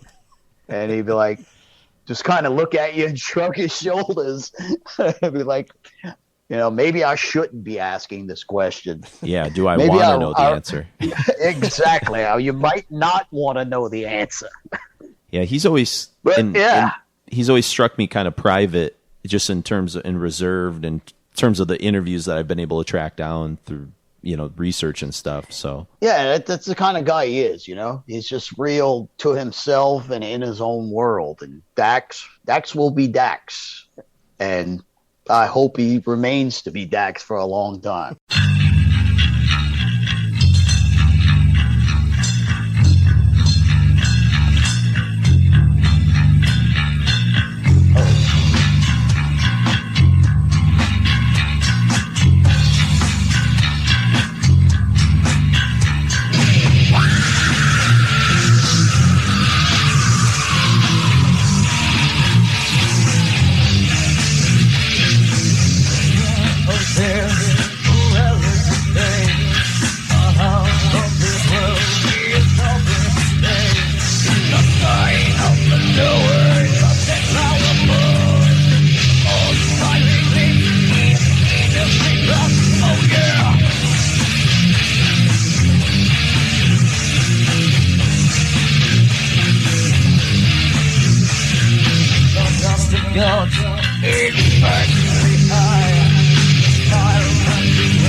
smoke the bones of baby girls.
That was Cheap Vodka, The Bones of Baby Dolls demo version, and then Mortician's Flame demo version from Golgotha there. So it's nice to hear from Sammy and get into the first part of the interview. So yeah, if you want more Sammy, I would look on YouTube he does live streams all the time, and they're very entertaining and informative. Like, they go from just doing random questions from people or to very specific, here's the rig rundowns of what I used on XYZ and playing riffs, and yeah, it's really great. I think he posts those on Instagram as well, if you follow him there. Yeah, I think somebody might grab them from some other forum and put them all in this one place, but so, I love when artists do that. Yeah, it's cool. That's something Mark and I have maybe talked about, like, as we expand down the road, is whether or not, like, you know, people put stuff up on Twitch and different things like that. Like, I don't know if that's something you guys are sort of interested in, like how the sausage is made a little bit more. I know a lot of people like to watch audio podcasts in video form. Yeah. We've got equipment where I could set up an iPad to watch us. I don't know what you're going to see. You're it's like two dudes in their 40s drinking beer. Drinking lots of water, have lots of piles of papers. Piles of papers sorted out. It ain't pretty. Like I said, if you want to know how the sausage is made, we can show you. Yeah. It's kind of... But yeah, I don't want to make extra work, but if it's like something people really... Maybe we could try one for a patron show or something, but... I had this weird thought one time, because I have these giant, like, notebooks that are full of, like, notes, and one time I thought, like, because I have a bunch that are full, and I'm like, what do I do with these? About whether or not, like, it'd be cool to, like, auction them off or, like, do like a big giveaway, but then I'm also like, do I want to give away? Like it's like the... Well, they're already like a possessive sort of weirdness. It's easy to put, like, because I've been doing them as loose leaf for quite a while. I used to use like these little moleskin. I think they were called like register pads or something. But these little thinner. But you've got these nice little hardbound books. Yeah, my school got like a box of these that nobody wanted, and I just asked the principal, like, can I take a bunch of these? Do you have a ton of them then? She's like, yeah, I got a bunch. I'm gonna get more. Just hang on to them and then keep all on the spines. Just like put like what it is, and I would hang on to it. Hey, when I'm really famous someday, yeah, because clearly at 42 it's already happening. But yeah, well, we're doing the slow road to success. Just a little slow play. Nobody controls us. We're completely on our own. It's the patrons. We're no puppets, people. No, it's the patrons who are the producers of the show. I was going to say, we're puppets for you patrons out there, and we'll talk about patrons at the end of the show, because we have some new ones. So, but yeah, let's keep kind of venturing into to Kite String. The next set we're going to kind of get into. First, Sammy's going to talk about the album and the making of it and some of his kind of thoughts and things like that. But we're going to hear a trio of tunes, and this is really where I think the album reveals itself. I mean, the blue lays kind of a blueprint. Cheap Vodka's pretty kind of straightforward, kind of groove, doom kind of stuff happening. But like with Finger Painting of the Insane, Jezebel, and Scream of the Butterfly, you're going to get like all the varieties. And so this is where it definitely opens up. So let's start with Finger Painting of the Insane. Do you want to go first? You hit us with your stream of consciousness. I got some weird ones. Okay. Here. I had to re-jigger all my notes. It's a bit of a mess. I did mess Mark up because we did some heavy edits to the show before we start recording. Oh, this is where I first made the comparison of, like the Josh Homme Caius Desert Rock. I was like, God, this has that same kind of jammy vibe, but completely different in the sense that it's geographically different, which enforces the kind of the sound. So it's like this swamp rock kind of vibe, but there's a little bit of nu metal things that I can pick out of this. Not that they did from nu metal, but the nu metal I think gleaned from them, and ideas that were in the ether that people kind of both grabbed. I wrote, I have to imagine Slipknot drew a ton from these guys, as did System of a Down, with the bizarre percussive compositional choices. I think there's a lot of Deftones too. Yeah, I can see that as well. If you certainly the way Chino and Dax use their vocals, kind of, and how they evolve. Yep. I think that's really an interesting thing. And they're, Deftones are the only band that were thrown into the unfortunate nu metal term that I actually really like. Yeah. So they both, they're both kind of these weird like outliers, especially like vocally. Sure. I have a Therion of Darkness vibe to this song, which is a weird one, but I was just listening to it a couple days ago. I was Okay. like, I'd have to pull that out. Jesus, it's just like it's a very chuggy, like kind of death, but this is like chuggy death metal. There's like Cradle of Filth bits. It's so fucking all over the place. I got some of the opening kind of doom riffs I wrote have like a Solitude Eternus Candlemass feel. Yeah. With intermittent carcass melodic death metal riffs and weird synth staccato tech metal parts that are sprinkled in. Like there's weird, I don't know if it's like some of the stuff like Pestilence would do on Testimony with some of the synths and things. It's not like super avert. It's not cynic. It's not to that They're level. Like flourishes. They weren't really part of they're just kind of like sprinkled in at times. Pig Destroyer, I keep hearing more and more Pig Destroyer throughout. Especially like I wrote Dax kind of vomits some like scarred screams and but the tortured dirtiness croons. of it all. Yeah. But I think that's like some of the Pig Destroyer JR kind of moments, like that sort of off the rails kind of stuff. Well, Jezebel and like just that track, and then what was it? The Natasha album? Oh, Pig Destroyer. Like, there's a lot of like similar DNA going on in there. I could see that. I love the kind of like Dax's. And again, I know that this isn't where they're getting it from, but it was where my brain immediately went. Like at the end of Finger Painting of the Insane. Dax does this kind of little freestyle sort of vocal rap kind of at the end, and it really reminded me of like Velvet Underground Murder Mystery, where like they kind of do that at the end of that song too, and it just kind of comes out of nowhere with like this kind of discordant piano sort of playing in the background. Yeah. And the thing is like what he's like rapping, if you actually like listen, he's whispering some disturbing fucking shit. Like real disturbing. And I think, speaking of disturbing, Jezebel. Or should I say, Cannibal Corpse opener. Oh, yeah. Yes. Like the total Paul fucking Cannibal Corpse drum beat on this one. Which I love that they can go from that, and then it goes to Carcass, to Napalm. And you were talking about a doom metal band still here, folks. Yeah. That's the It's crazy part. All this Corn pops up in there. As far as I said, energy. Sure, yeah. Similar kind of things they're trying to do. Death. I hear some kind of death stuff. Pig you know Destroyer. What? I really, the Pig Destroyer thing that I feel like I'm going to hear that I don't is the computer voice talking about, and what fucking album is that? It's not the 32 Counts of Battery. Prowler? It might be probably like where that has like the fucking the Mac computer voice talking about that. Then she went to the blah blah blah. And I know. Pig Destroyer blends. That feels like brain. it should be between each song sometimes. Mm-hmm. Like they have that same kind of weird manic, gross. Well, and he'll do that emotional energy on Pagan a little bit, where like he'll end songs with like a poem, like a freestyle, like weird. Some of it sounds like it's a sample that he's doing yeah. too, but it's just him talking. Yeah, but it's like distorted and done like through some stuff. So let's talk about the lyrics for a second, because Dax's lyrics are they're okay. So the song, if you haven't heard Jezebel, opens up with him saying, "If I took this cigarette and put it out on you, would you love me?" And then that's when the Cannibal Corpse blast kind of comes in. Yeah. And so here's where we go. Her throat is soft, her lips are red, her thighs are white, her heart is dead. Jezebel. Red rope burns her around her wrists, her blood is cold, her heroine's kiss.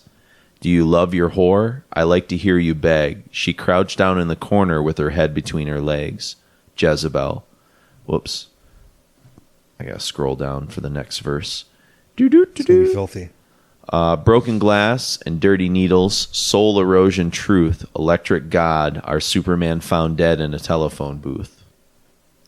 Shards of teeth, ice pick abortions, orgasmic death so warm. Let's die screaming, black goat semen, I can't hear you whisper conform. Hearts will stop and brain cells pop, apocalyptic high. She screams bloody murder as they chop off her fingers. So this is how it feels to die. But it's okay. That's like one of the most hypnotic parts. She screams bloody murder as they chop off her fingers. This is how it feels to die. It's a really that's very System of a Downy almost. Oh, yeah, absolutely. But it's okay. Yeah, everything's okay. She was talking about conspiracy, talking about taking sides. I was masturbating, just contemplating the cold love of suicide. That was the one that really stood out to me. Hearts will stop and brain cells pop. Apocalyptic high. She was screaming bloody murder as they chop off her fingers. So this is how it feels to die. Jezebel. I mean, I think it's about heroin addiction. Like Jezebel's like this ownership of your life. There's a lot of these allusions to sacrifices that are being. But again, who the fuck knows? I mean, even Sammy mentions that he doesn't really know. You know? Yeah. Yeah, I think heroin is a very weird muse that has created some really interesting music from Hendrix to fucking Megadeth. That's a terrible, awful thing, but without it, we'd be missing something. Yeah. I mean, the beats. Yeah. There's a lot. Hell, my childhood bands in Seattle, Alice in Chains, Nirvana, it'd be rough. Yeah. I mean, it was the thing, but yeah, when he screams Jezebel at the end, I just wrote, that's a holy fuck moment. That's just like everything is like contained in that moment, and the release factor. You're just like, ugh. Like it just. What did I say? I know we were kind of talking about the unsettling truth of is unearthing the unsettling truth. I think is maybe the quote that I kind of said, and I think this is a song that's like getting to those places. When I do the editing, I'll figure it out, and we'll make a T-shirt out of it. There you go. Yep, Requiem Metal Podcast. Because Sammy goes on several times about how that perfectly sums. Yeah. So maybe we can put. I'm trying to get that pull quote. Requiem Metal Podcast on the reissue. Yeah, exactly. Not that anybody needs anybody's like these records are kind of like historical masterpieces. Yeah, for sure. But I just think like to me it's like an iconic song, and there's a lot of iconic songs on this record in particular. And then we end with Scream of a Butterfly, which is like the first sign that this band has this other side to them too, that it's not all, death metal riffs and just insanity. Here's the time for me to ask you that. How much do you think Carnivore and Typo Negative have on influence on this band? I think probably quite a bit. Or at least they share similar DNAs as far as a lot of sensitive dudes that are trying to make aggressive music to talk about their feelings. Yeah. No, I think you're... Because there's a lot of that. This song has got some definitely like Nick Cave goth vibes, Birthday Party, murder ballads, definitely like some Sabbath stuff happening in this one as well. Birds and then fucking double bass. It's just like if you wrote all this stuff out and then before you heard the song, it's like, this isn't going to work. And then you hear it and you're like, oh, okay, proved wrong. There are moments where I had some like kind of profound thoughts, and I think this is one where I feel kind of like your Annie Lennox, where I kind of locked in on some stuff. I said there's some really, in Scream of a Butterfly, some nice psychedelic elements kind of vocally and musically that are woven kind of throughout, kind of almost Middle Eastern notes and patterns in what like Dax is doing with his vocals. Yeah. And then Mike and Sammy are kind of doing these kind of cool hypnotic guitars. And I said, when you concentrate on the disturbing lyrics, it's uncomfortable and really unravels the drug-induced murderous thoughts of a Manson sun-shown killer runaway. Like a devotee. Like it's beautiful in the way that like the Manson girls were beautiful until you like unpack what's like below the surface. That these like little cute hippie girls are capable of like so much violence. And I think that like that's what I sort of get here, I mean, again, I'll go. I mean, these guys covered in Agata Devita too, like as like they would play it like live, and it makes sense. Like there's something sort of like sinister about it. Yeah. So like, it says a creature made of sunshine. Her eyes were like the sky. Rabbit howls like something old as we twitch to a lullaby. The scalpel shines in God's sunshine. The streetlights whisper pain. Down here near the poison stream, our God has gone insane. She smiles like a child with flowers in her hair. With blood on her hands, into the sun she stares. She feels it die. I heard her cry. She smiles, and then he repeats that, like the scream of the butterfly. And like, it's like that moment in Silence of the Lambs where like he's talking about like you just want to make the screaming of the lambs like Like, you know, I'm getting like those sort of like these visions of like these images of like innocence and beauty and just like blood and disgust and I think kill that's and why all these things. all this kind of stuff. I think it reinforces the album cover choices more than you might even think. Like it almost seems like it's taking those almost like imagined feelings of the people that are making these album covers and trying to like, which Pig Destroyer does a lot as well. Yes, is to try to like justify these like thoughts that most people think are just insane. And people have called JR out on some of his lyrics, like they're you know what I mean, like these are hitting like too close to like some things, and he's like, this is just kind of, or like, oh, that's massage, like it's theater. He's telling storytelling. Yeah. And you're telling uncomfortable, awful things, but in a cathartic way for other people, you know? Yeah, and I think these poetic elements of like how he's kind of using these like coalescing images that are dichotomies of each other, I think is also really cool, you know? Sunshine in the House of Flame, she loves it when she gets it, but it's never felt the same. Surgery in the House of Dissection. Again, surgery, you know, when the candle burns out, I'll resurrect you. Yeah, album title. She runs through the fields of daisies. Yeah, it's just a shame that they eat their own babies. Who cares? Because the air is free. When you get there, you will kiss the dead for me. Or no, when you get there, will you kiss the dead for me with a question mark? I mean, this could be drugs too. You know, daisies, I think of poppies maybe. If he said feel the poppies, I would be more kind of on board with that. Yeah, it's this loss of fucking innocence. Well, this is the thing is like, if it's a real difficult thing, I think, to do really good lyric writing that's not on the nose, that you can like interpret. Yeah, but you can interpret, but also even if you don't understand it, you get the feeling, and that's like a fucking 5% thing, man. Like it's why. It's one of the great joys of teaching the rock history class with the like doing the analysis of like Bob Dylan lyrics, because on the surface, Bob Dylan is a terrible vocalist. It just like, it doesn't work for kids, but then you start unpacking like the songs that Steve Von Till and I were talking about, like Hard Rains Are Gonna Fall, and all of a sudden you're just like, you don't even know where to go, because you're just like, where's he coming from? And all of a sudden now you're asking the right questions.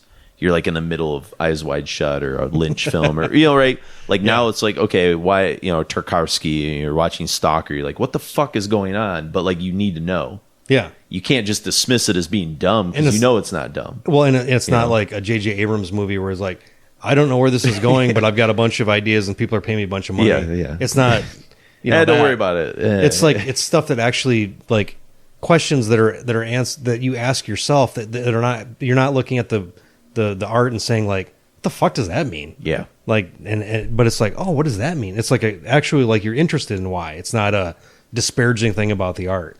I mean, and like, I don't often, when a lot of people like ask me like, you know, why do you listen to extreme metal? I'm like, because I don't, like, there's artists I listen to for words and lyrics, and then there's artists I listen to for like vocal patterns and like effect, you know, whether it's death metal, because it's like, I like the hooks of like Tampa or something like that.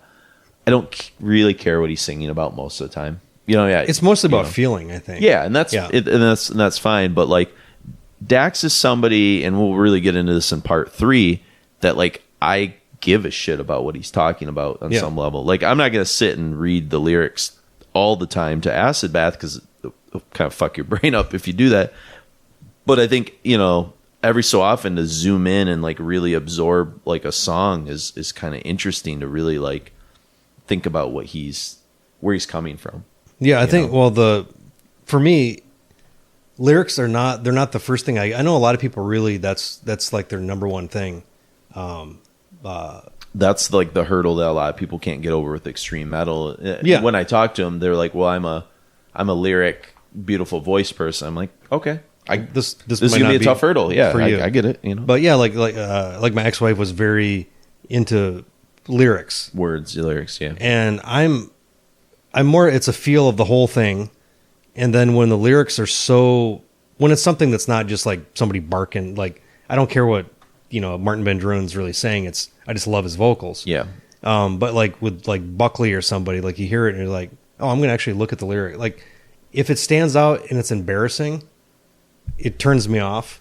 But if it's like great and I was like, Jesus, and then I go back and read the lyric, even like old Scorpions. Yeah. And read lyrics, I was like, oh, this is not what I thought it was, but it's even better now. Buckley's also one of the rare people that can get me on board without using words. Where he'll do the, That's he'll what like Dax does later on too. Yeah. Like that takes don't like even a need the level of words. confidence where it's just the feeling you're trying to get out and it's just a noise, but to somebody who doesn't have that vocal ability, it's like that's not even part of your toolbox at all. I play my kids at the first day of class. I play them these old like recordings from the Smithsonian that were done during the Great Depression and stuff like that. And there's this one piece, and you just hear wind like howling, and it's just somebody going, "Whoa," like sorrowful. Yeah. And I have the kids' journal. I'm like, what's being communicated? And then we kind of talk about like.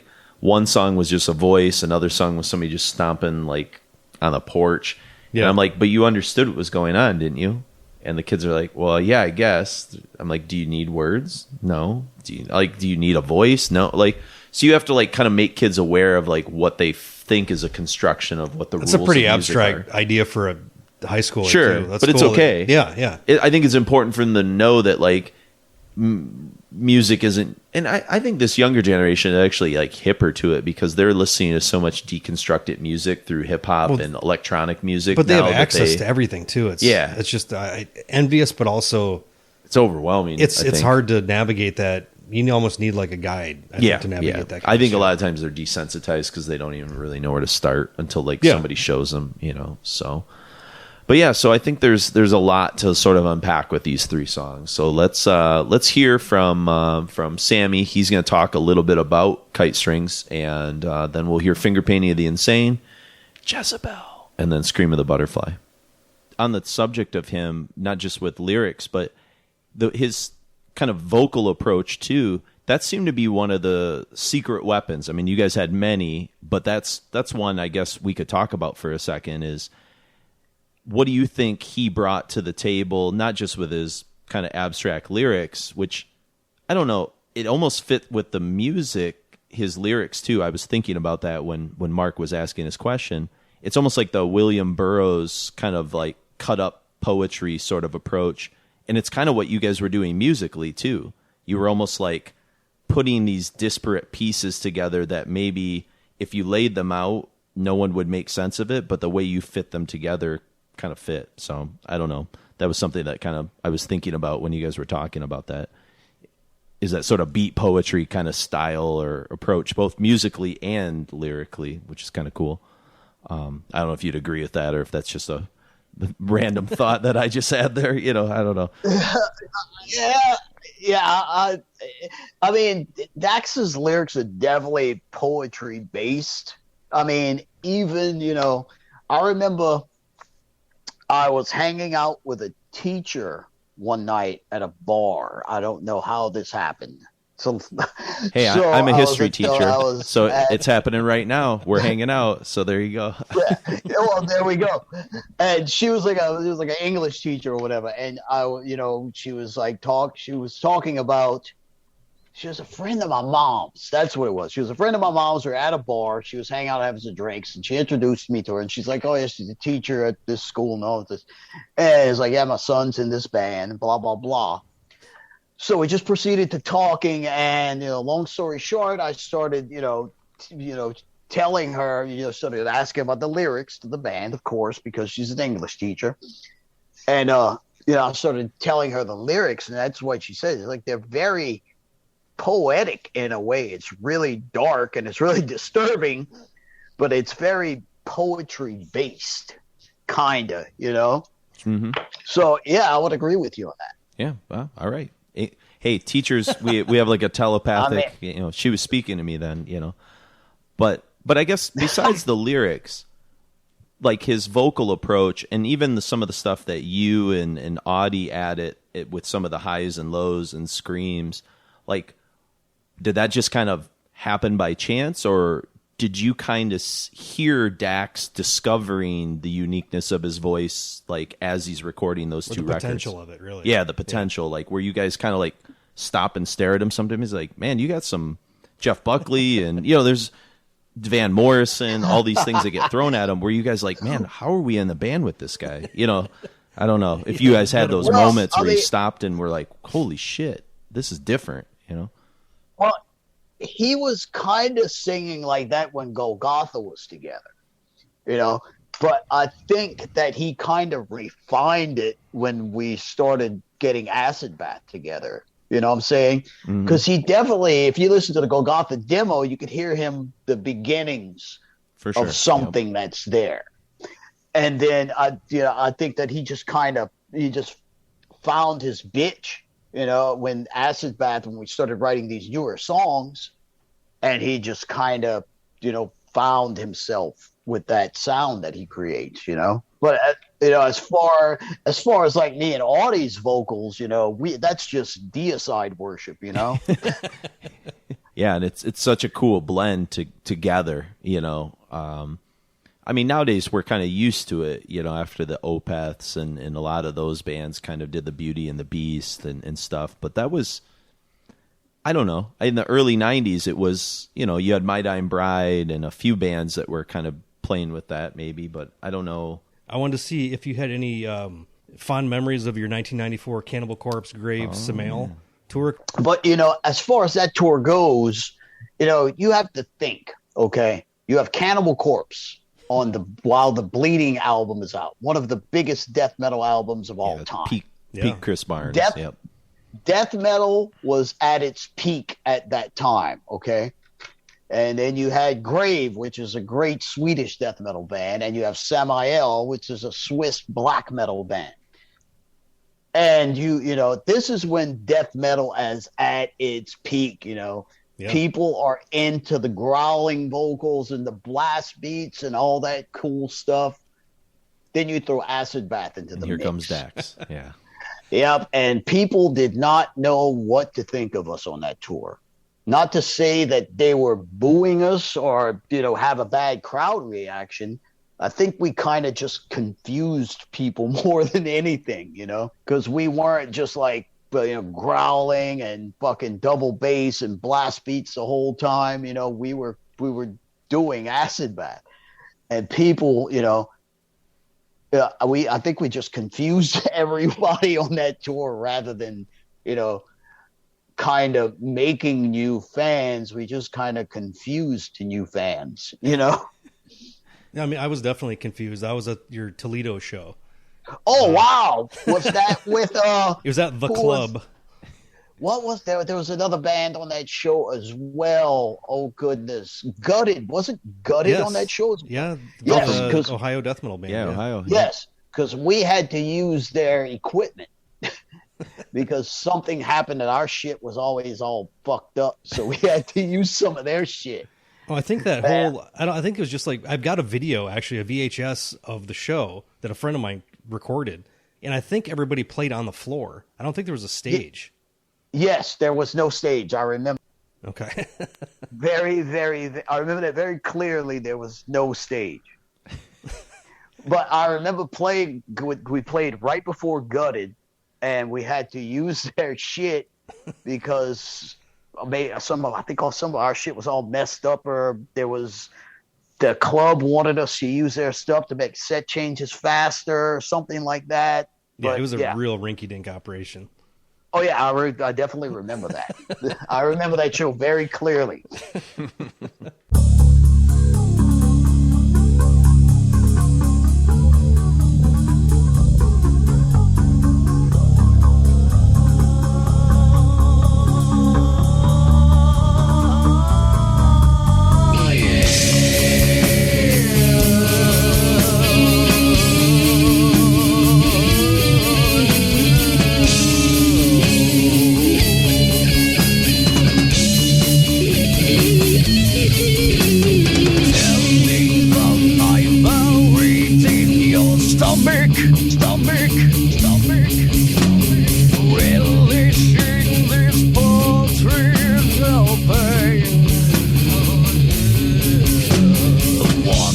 beautiful sunset that's coming. Bring out blindings over the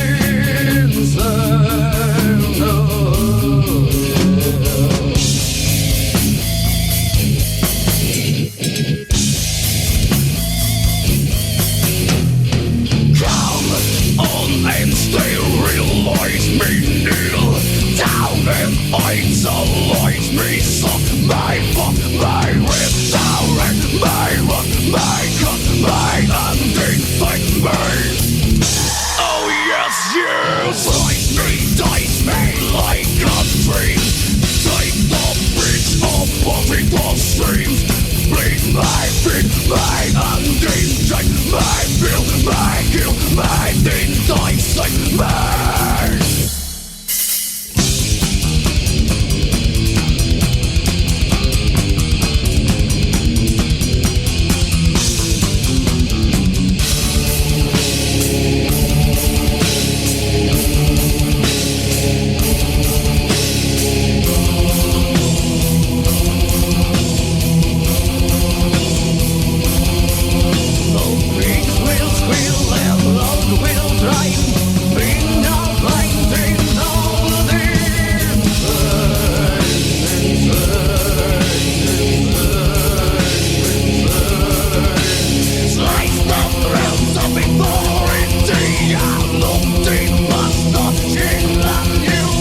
like a dream. Take the bridge above the streams. Bleed my feet, my ending, take my bill, my kill, my thing, dissect me.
took this cigarette and put it out on you.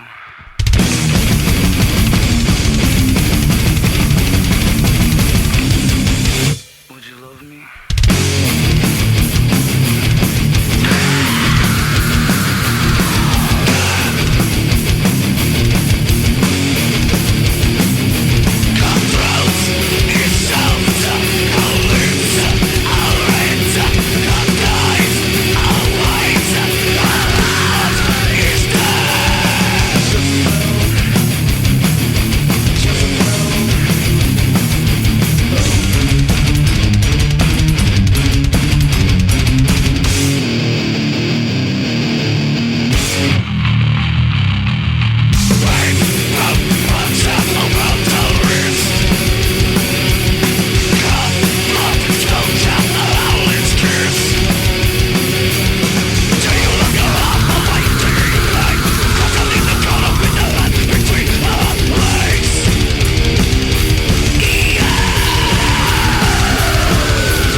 A creature made of sunshine, her eyes were like the sky.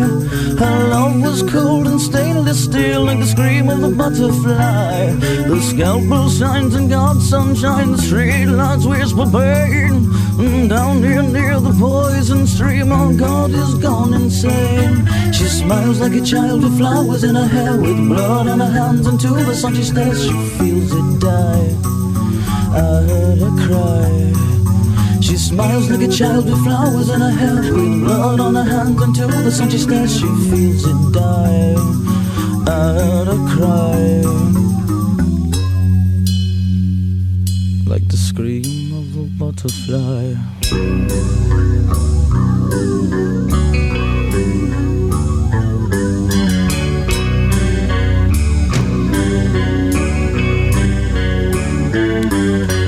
Sunshine, a house in flames. She likes it when she gets it, but it's never felt the same. Surgery in the house of pretend.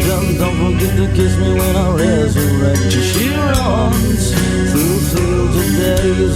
Yeah, it's just a shame that they eat their own babies. Who cares? Cause the air is free. When you get there, will you kiss the death for me?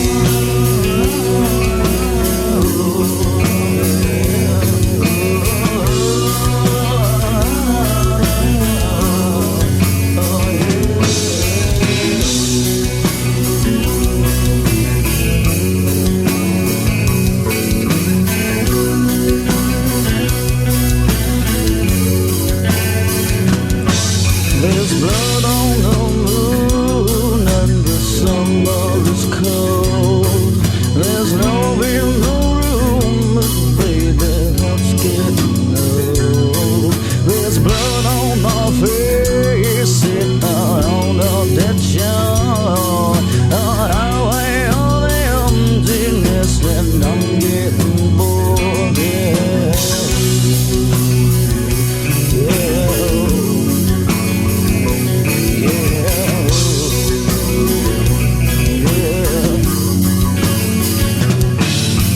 Blood on the moon as we planned our escape.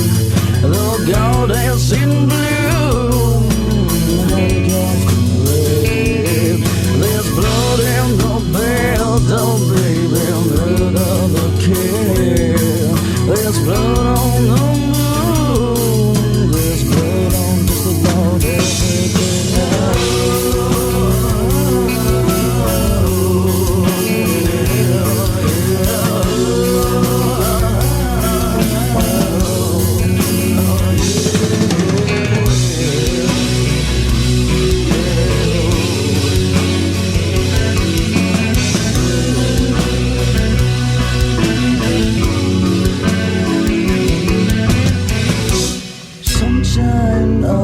In flames. She likes it when she gets it, but it's never felt the same. Surgery in the house of pretend. Don't forget to kiss me when I resurrect you. She runs through fields of daisies. Yeah, it's just a shame that they eat their own babies. Who cares?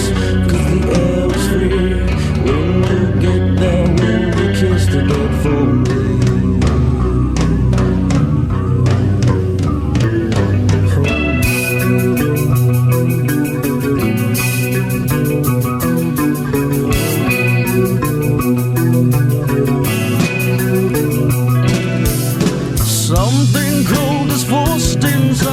Tear spills down the cheek. Stillborn songs of a dead dreamer, hymns of a needle freak. With sunlight in her hair, she smiles like she don't care. Her dreams are liquid blue. I cut myself again and again to remind myself of you. Oh, smiles like a child with flowers in her hair, with blood on her hands. Into the sun she stares, she feels it die. I heard her cry. She smiles like a child with flowers in her hair, with the blood on her hands. Into the sun she stares, she feels it die. I heard her cry, like the scream of a butterfly, like the scream of a butterfly.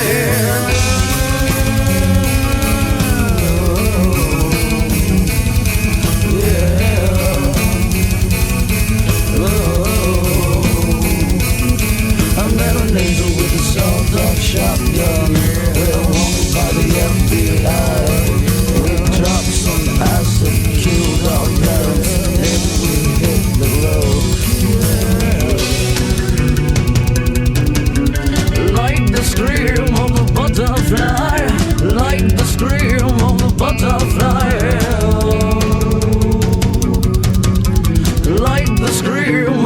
butterfly, like the scream of the butterfly.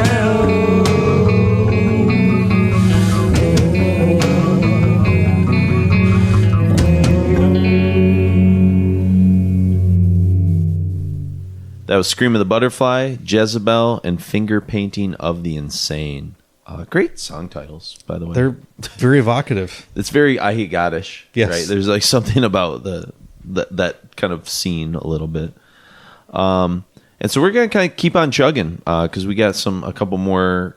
We got a testimonial coming up. Not of the ancients, though. No. Near-ish. Kind of Northern Europe. Yeah. Northern Europe, yeah.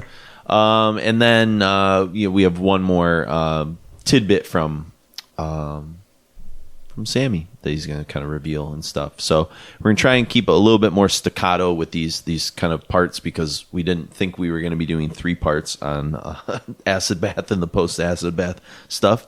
But here we are, Mark. Well, here we are. If there's anything people would expect, they'd be probably pretty weirded out if we had like a 45-minute show. Yeah, that's true. At this point, I think people, either with lockdown or with their commuting or whatever it might be, I think people appreciate, even though it might take a long time to get through stuff. Hey, people seem to be. No one's ever going to stoked. accuse us of not having enough content at this point. Yeah, we deliver. So I remember getting like a message from Albert from Decibel a couple months ago. Oh, yeah. Making it through like our some Finnish thing. It was the sentence thing. Yes. Yeah. He's like, man, every time I go grocery shopping, I listen, but I'm getting behind. I'm yeah. getting real far behind because that 10-hour fucking neurosis thing. Jesus Christ. Yeah, that did crush some people. So we really got a lot of people on, man. That's good. Yeah, hopefully if you're here from Neurosis. That first one we had about 20, almost 30,000 fucking downloads. Yeah, hopefully some of those people stuck around.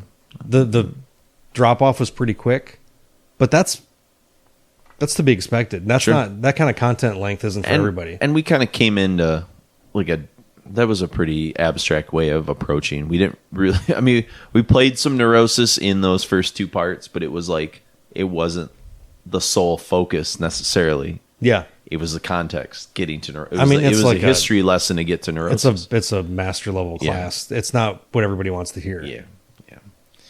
We're not that podcast, folks. We're not. No, but luckily we've culled the kind of people we want to that enjoy what we do. So we get all the journalists and band. I mean, wait till if we can do this into our 70s, how long are those shows going to be? Yeah, well, when we get our dialysis treatments, we can, or we just upload our consciousness at that point. Just plug my brain in and maybe just pour it out. We'll be doing it over CB radio. Yeah. Oh, we like de-evolution. But it might be the end of the world. It might be like Planet of the Apes. Yeah, shit. we could do like Mad Max podcast. Yeah, shit. While we're hauling gas to the mutants. Yeah, I mean, it'd definitely be a way to get through those long, hot days of no air conditioning. Hey, Requiem of a podcast. we're the podcast for you when you're trying not to be raped by the irradiated mutants in the desert. So. Do you need a break from irradiated mutants? And what's the Wes Craven movie? Hills Have Eyes. Yeah. Some of those people in there too. But yeah, so we are we're gonna go into our last trio of tunes from Kite String, and we've got again another great title. Dr. Seuss is Dead. I don't know. Does that speak to the loss of childhood innocence? Who knows? Well, if you say that about 2021, who's to know, really? Oh, jeez. Yeah, maybe. So, that's the thing about great art is that it can be reflected differently throughout different eras. It could be. So this might be the calling card of the Seuss apologist, yes, or whatever you call it. Yes. This one, the way that they approach this is one of the sludgier songs. We had some kind of intermittent death metal sort of parts in the last couple sets, but this one is, I just said, it reminds me of parts of like Take His Need at Pain from I Hate God and Temple of the Morning Star from Today's the Day, in terms of like just this like terrifying kind of quality to it. Like when I hear Melvin Sludge, I'm never terrified. I'm like kind of into it. Like it's like warm and fuzzy and all that stuff. But like this to me is like, it's like wading through tar. Here's what I wrote. I said, it's like wading through tar filled with razor blades. This is, well, like the you're getting tar cut. thing Sammy mentions too. Yeah, he does. Tar is a similar. It's interesting that I wrote that. Yeah, Yeah. But it's like you're trapped in slow motion, but you're also like slow cuts. You know, the thing that really makes the song even like grosser is the ride cymbal. Jimmy's use of the ride cymbal is godly. That's what I wrote. That's what makes it sinister to me. The ride cymbal from Slayer makes shit sinister, and that's what like. But this also it sounds. Do you think he's almost going like faster than the song is allowing the rest of the song to go, and it's like this almost like discordant, like what Jimmy's doing doesn't necessarily fit, and that's like the uncomfortable part of it. Yeah, the tempos are definitely like different. The rest of the songs like in fucking Tar, but it reminds me. It reminds me of Carcass off Symphonies, where it's just a fucking mess. Yes, but when it comes, but that ride cymbal's like that's the thing you can follow. That makes sense all the way through. Think about like the opening like minute and a half of like Reek. Yeah, where like it's like da da da da da da, da, and then all of a sudden like everything syncs up. Yeah, and then like everything, and you're like, oh. Like it feels like good. It's like the dust clears, and you're like, "Oh shit, I can see what's going on now." Yeah, I put that ride cymbal is ominous as fuck. Yeah, that's good. I'm glad. And then it goes into a sleep riff. Yeah, and sleep. Is and then the speed kicks up again. It like goes almost like into like Grave meets, Matt Pike is what I put on here. Yeah, no, yeah. I mean that almost like simple to a fault, but like dumb, like dumb not in a bad way, but just like those meaty riffs. Efficient. Celtic Frost, like the thing that Bolt Thrower does that too. Yeah, I think that my takeaway with like Sammy's and stuff in general, like going through everything for the last 20 years of goat horror, he's able to like distill down riffs to this level where it's like, man, I could do that riff, and then you listen to it again, you're just like, no, that's like a perfect simplification and distillation of a riff. And there's not a ton of people that can do it as consistent. I mean, I don't know how many Go Horror records are now. Like 6 or 7. Yeah. It's just like 7. It's impressive that you can keep doing that type of riff to me. Cuz like the Tom G Warrior riff, you're like when you hear it you're like, yes, that's heavy metal. That's the riff. Like how did I never play that riff? But I've played that riff for non-metal people before, and they'll like bob their head and they'll be like, okay.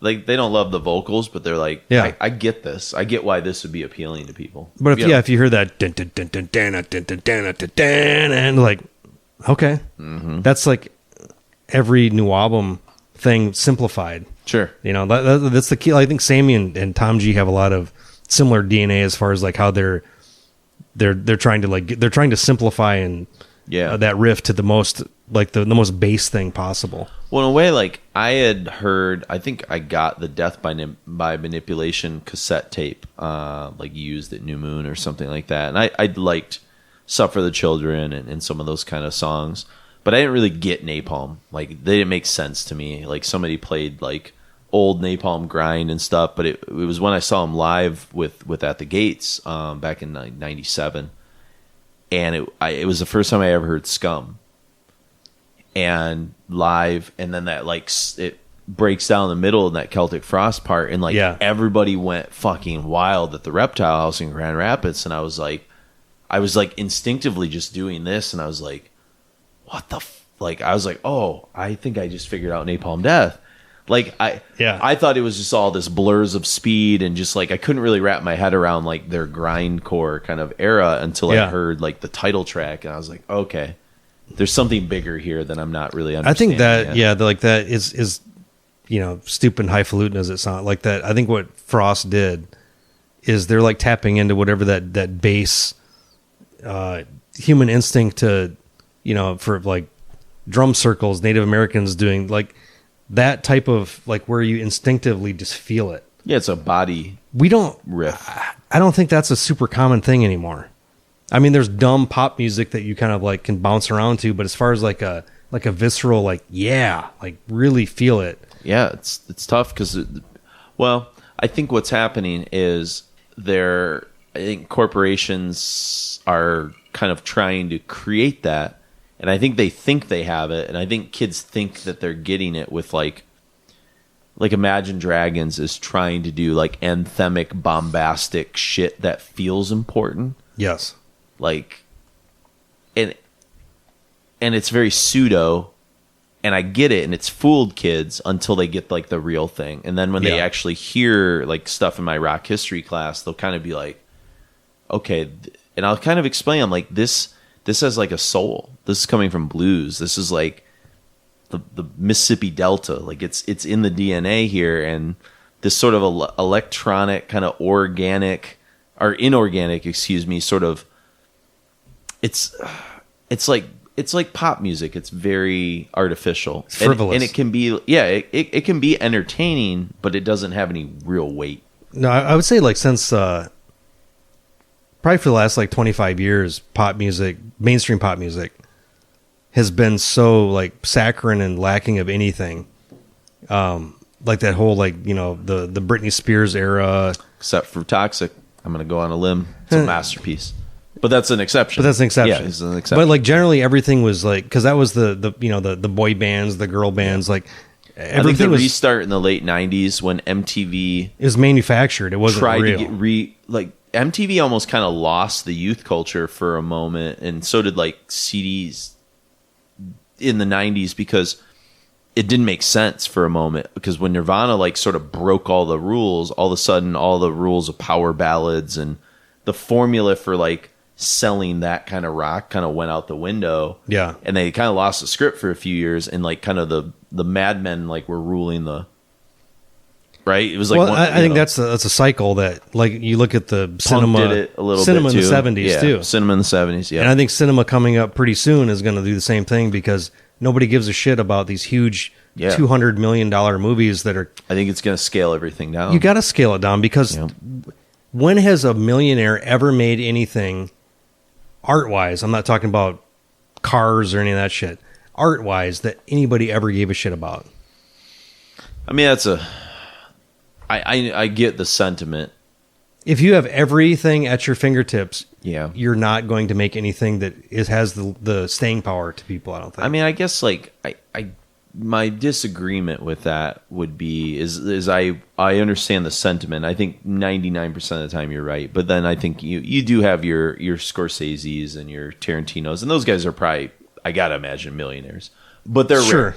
There's not a lot of those guys. But you know? but also they've never not done what they wanted to do. That's true. Yeah, they have some Like autonomy. they're I think that there's certain people that they don't get perverted by the system. Sure. But like multinational corporations trying to come up with something that grabs the interest and heart of millions of people, like look what Disney's trying to do with Star Wars. Star Wars can't replicate Star Wars's fame, and the prequels, whatever you want to say about them, they don't hold the same. As far if you look at those as a if you take the original trilogy and then the prequel trilogy, anybody can look at those and say, okay, there's one thing. One thing has a common theme throughout the entire thing. There's a certain level of artistry.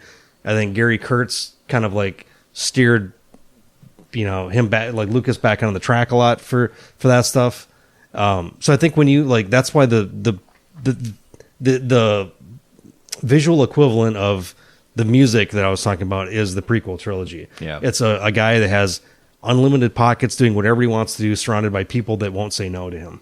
Yeah, there's the Metallica millionaires, or there's like the Scorsese millionaires, and there's I don't know if, I'm sure Mustaine's probably at least worth a couple million, but he's not so he doesn't surround himself with sycophants so much that they say, oh yeah, Dave, this is great. Like the last record he did was better than the last Metallica record. For sure. Yeah. Like he still has his foot in that. He still has long hair. I think there's something to that, man. I think you're into that too, because you're doing it. Hey, look, you're doing it now, man. Ever since my hair has started growing, the podcast has only gotten better. So I think you gotta go. I'm past my waist. I think you got to do the same thing. I mean, look at Mike, our old manager. He's always had long hair, and he's stayed pure of heart and on his path. I think you got to I think you got to stick with it, man. I think it's Maybe I just wasn't fully me until I had all the my. Samson you didn't understand that you could Samson yourself up. Yeah. So here I am, Samson the shit up on an acid bath. So now we return to, after Dr. Seuss is dead, to Bones of the Baby Dolls, which we, of course, heard the demo version earlier in the show.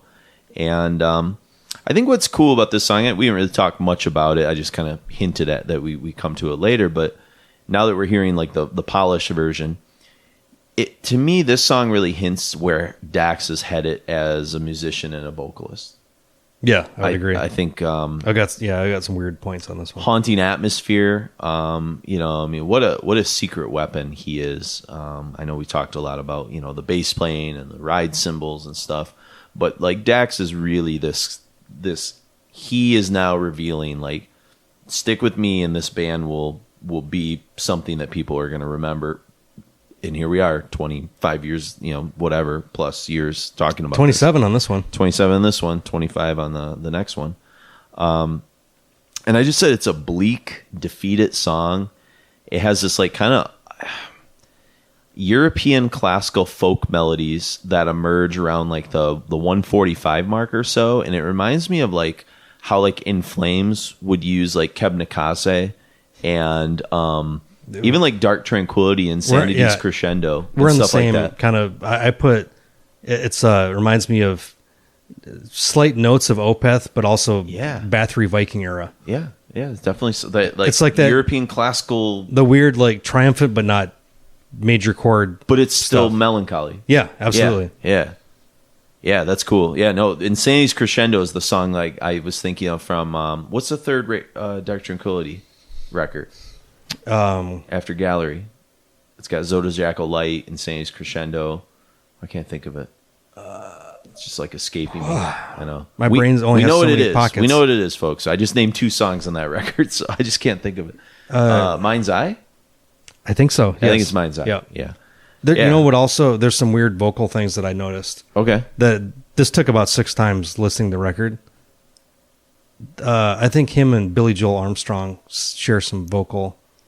From Green Day? Yes. Okay. As far as like their tones, they're like nasally, punky kind of thing. I could see that. It took me a long time to like, okay, that's what I'm thinking of. I wish I could really put my finger on the pulse of Dax to the way I don't think you can. To the way I like. There's always seems to be at the tip of my tongue something he is always reminding me of. Yeah. And the choices he's making. Well, I think like with the Acid Bath, at least the first 2 records, you kind of get there's a lot of stuff being thrown out there, and he's I think trying a lot of stuff. And once we get into some of the later episodes of his solo career, I think it all becomes way more clear of where his direction was and how kind of how like there's no limits on what he thought to do. I know, which there's not a ton of vocalists that do that. It's pretty crazy.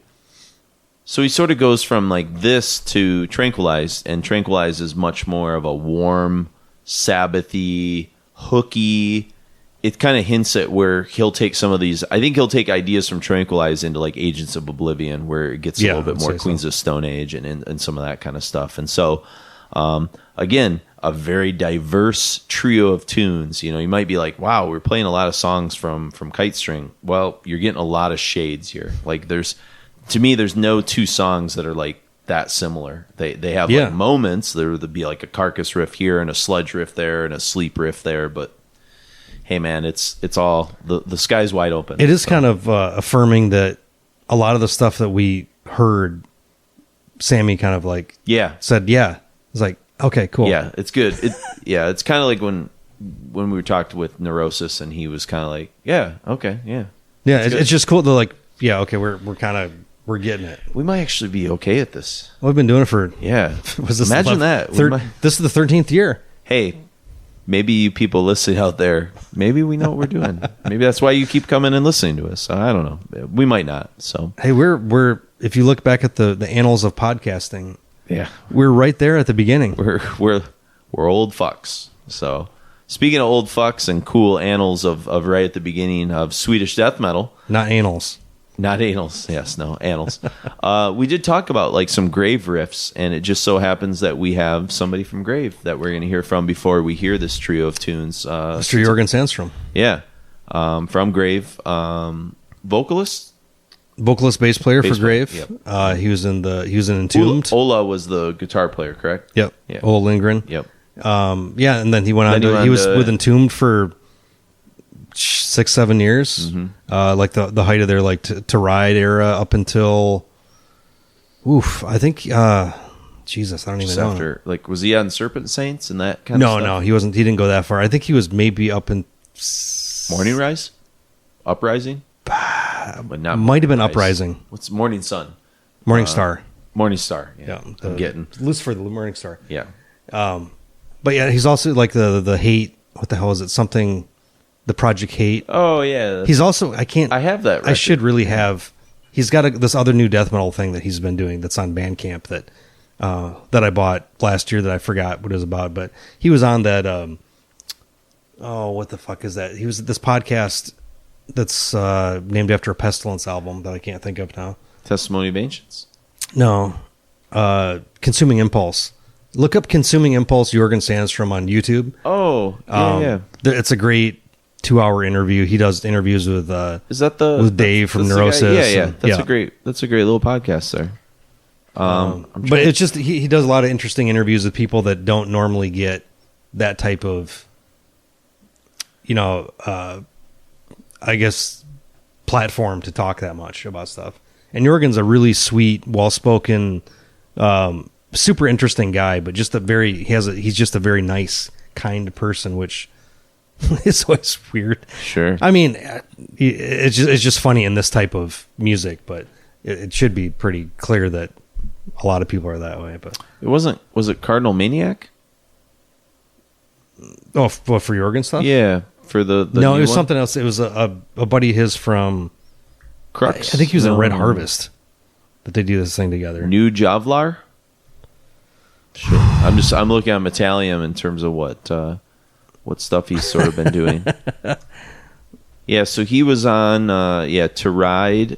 He was all the way up through Inferno and Unreal Estate. Yeah. Okay. Yeah. Murder Squad.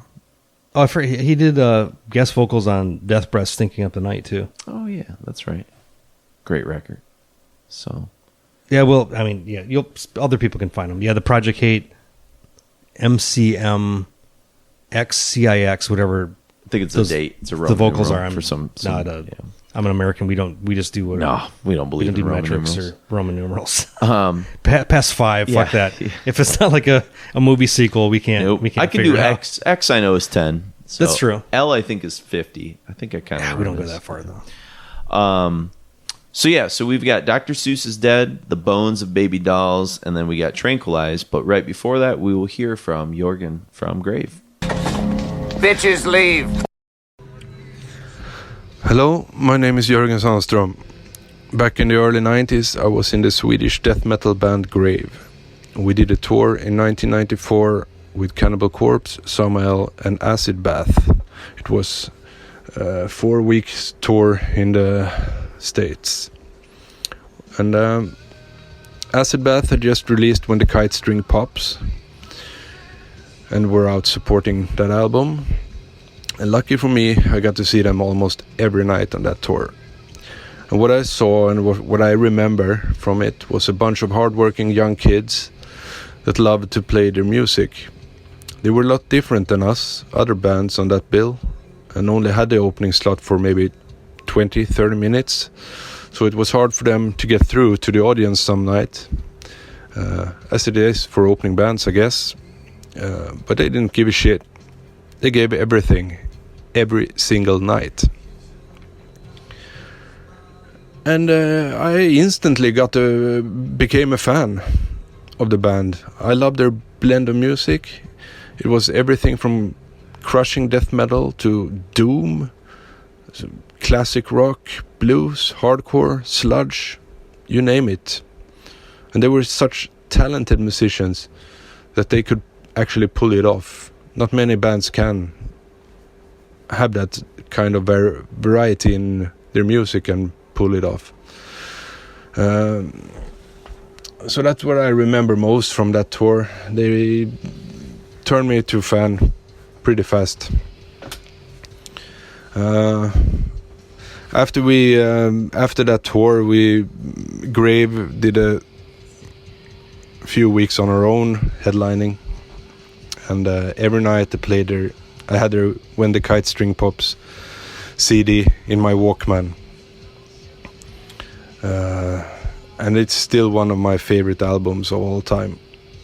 Songs like Jezebel, Dope Fiend, Scream of the Butterfly, God Machine, Cassie, Cockroaches. It's just an album. It's just insane. An insane album. I really love it. I really dig their second album as well, Pagan Terrorism Tactics. It is almost just as awesome as When the Kite String Pops, you know, with songs like Grey Flower, Locust Spawning, Dead Girl, New Death Sensation. This band is so underrated, I can't really find words for it. I really love it, all of it, everything, the drumming, the guitars, the bass lines, Dax vocals. It's just so underrated, such a great band. I guess that's it. If any of you Acid Bath members hear this, I just want to take the opportunity to thank you so much for countless hours of you enjoying your art. It's hope to see you again somewhere, sometime. That's it from me. Much love.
the bones of baby girls.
So that was Tranquilized, The Bones of Baby Dolls, and Dr. Seuss is Dead. And so we're going to kind of bring things to a conclusion here to part one with the final song on When the Kite String Pops, which is Cassie Eats Cockroaches. But first we have Sammy telling a story about the recording of that song, kind of some kind of craziness. And Mark, you said you had 4 words to describe his little story. Oh, trailer biker hurricane trash. And I sort of saw it in the context of True Detective Season 1, which takes place in Louisiana and features some really... That's the only good season, right? Season 3 is quite good, too. How's 2? Not good. That's the one with Vince Vaughn, right? Yeah. It's kind of an anomaly season. You can skip it. 3 is the one with the guy from Green Book, right? Yes. I like that actor a lot. I don't know what his name is. But Marathus. Oh, my God. It's like Zarathustra, but something. It's like yeah. He's great in it. It's a really, really good show. That season, worth watching, especially if you have HBO Max or whatever. But I don't. But I have HBO regular. Oh, well, perfect. You watch it there then. I can't see the Snyder Cut, but I can watch everything else. It's okay. You don't need to. I don't need. You will someday when you're in a drug haze and you're like, I got 4 hours to spend my life. I've got so much Hammer stuff I haven't watched yet. I've got a lot. I don't know why I even bothered with the Snyder Cut when I have so many Criterions that I need. I think it was like out of spite. I was like spite watching it just to. I get it. Yeah. I mean, it was like you're trying to always think of content. Yeah, exactly. So before we kind of close shop for part 1, and then we'll be getting into Pagan and some of the beginnings of the post-acid bath kind of bands, the guys that sort of leave the band and formulate, that'll be kind of in part 2. This song's kind of interesting. It's very Slipknot-ish. There's some kind of Blue Velvet samples, which Lynch came up a bunch in some of the stuff that we were talking to Sammy about. So it's kind of an appropriate way to both end the album and end part 1. I did want to share some of the recent feedback that we've sort of gotten from people over some of our shows. Got a comment recently about the In Solitude shows. Good. And someone said, finished listening to this the other day. Great episodes. Got Sister. I also grabbed The Cure's Faith and Pornography. I can barely keep up with the other episode album mentions, but I love it. Awesome. So very cool. That's the best thing is when the listeners are doing the same shit we are, and they're buying the stuff. Yeah, and they're tracking the stuff down. Yeah. Today I bought Iggy Pop the Idiot, the first Suicide record, Ministry, and I don't remember what the fuck else. Oh, then New Race. Oh, New Race. I played New Race on a Patreon show. Oh, nice. Yeah, I did one time. But I like how broad everything's making sense. It's like, oh, this is a couple things for this other project we're working on up here, and yep, like the library needs to be there because when the internet goes down, man, we're going to be the kings of physical media. I'm going to buy a couple generators so we can always have power. I saw someone on, I don't know, it was on TikTok or fucking, I don't do TikTok, but people sometimes show me videos. Anyways, the guy turned his man cave, which had an outdoor access, kind of like my walk-in basement, and he turned it into a video rental place for like his community, and people loved it, and they come and they like rent movies out from him and shit like that. And I thought, like, I've got enough. I could do that shit. That'd be a kind of an interesting side hustle. Yours would be. It'd be a lot of. With I your mean, I have some community? mainstream stuff, but my community would not care. Yeah, I mean, my community cares so little that they literally sell the Criterions for like 10 cents a piece. Yeah, I lived up there for a handful of years, and I remember going up there and just like, there's no culture. Stuff, yeah, give this stuff away. It's fucking crazy. There's no value to that stuff. They don't care. But they're paying the taxes. It's whatever. Yeah, hey, I love my library. My library is cool fucking shit. It's an People amazing just don't appreciate library. it. Yeah. So I did talk to Dave Chandler as well, who was on our St. Vitus shows, of course, and I just wanted to share this because I love sharing when like potential like ideas kind of float out there. And he was commenting on some of these posts about what's one thing that you could talk about forever, and he wrote wrestling, and I just wrote, hey, let's have you on for a wrestling episode of Requiem sometime. I'm also pretty obsessed. I said we can get DX Ferris too, and DX Ferris wrote the he wrote the Slayer book, the 66 and a sixth, and then he 33 did, he did the 33 and a third for Rain and Blood, but then he did the full Slayer book. I don't know if you saw that. Oh, no, I haven't. It's pretty seen cool. Yeah, it came out about a decade ago or whatever. Okay. And Dave said, "I'm all for that." And then one of our patrons, if we threw in Godzilla movies too, he'd be even more. Hey, we can really just have an orgy of nerd culture. And then one of our patrons, Nolan, said, "Do it. I've been waiting for that wrestling episode." So good stuff. I've been watching Dark Side of the Ring, so I can throw in a little bit. Those are good. Those are very entertaining. We do have some new patrons. 4 new patrons since our last episode. Wonderful. So we got David Hobson. Thank you. Witchfinder. Yep, David Hobson, Witchfinder General. Aaron San Filippo, George Jensen, not George Jetson, Jensen. Okay. And then somebody that goes by AAS. A.A. So it's initials, but I don't know who they're for. Okay. Well, thank you anyways. Even if you're obtuse about your name, thank you for the support. We do appreciate that. So, got some other thoughts too on the Vitus episode. Seth Forsman, who's one of our good patrons, and he was kind of one of the inspirations for our soundtrack episode. He says, "It's been a busy week getting ready for my weekend anniversary trip with my wife, so I've only gotten through half of the Vitus episodes." He says, "It's fantastic. As a big Vitus fan, I can't wait for the next bands you guys will be covering. The Chandler spots were awesome, too. I'd love for a Yob episode, maybe a Yob and Bellwitch combo." 2 bands. I know a little bit about Yob, Bellwitch not so much. "I am assuming that if you do more Doom eps, you will get to Cathedral. Pump for that." Actually, Seth, we've done 2 Cathedral shows. Yes. And they're British, so they don't follow our arbitrarily. I don't know if we've made it rule. as clear as we should, but this current Doom series is all American. Yeah, we're doing American stuff. Which for us is kind of an anomaly to focus so much on the U.S., but we're kind of just trying to exercise that muscle a little bit more. Yeah. And like Mark said, be proud to light some fireworks in Hamtramck. I think so. I think, because the UK really, they suck a lot of the life out of the room as far as heavy metal is concerned. Yeah. But we've got a lot to offer, too. Indeed they do.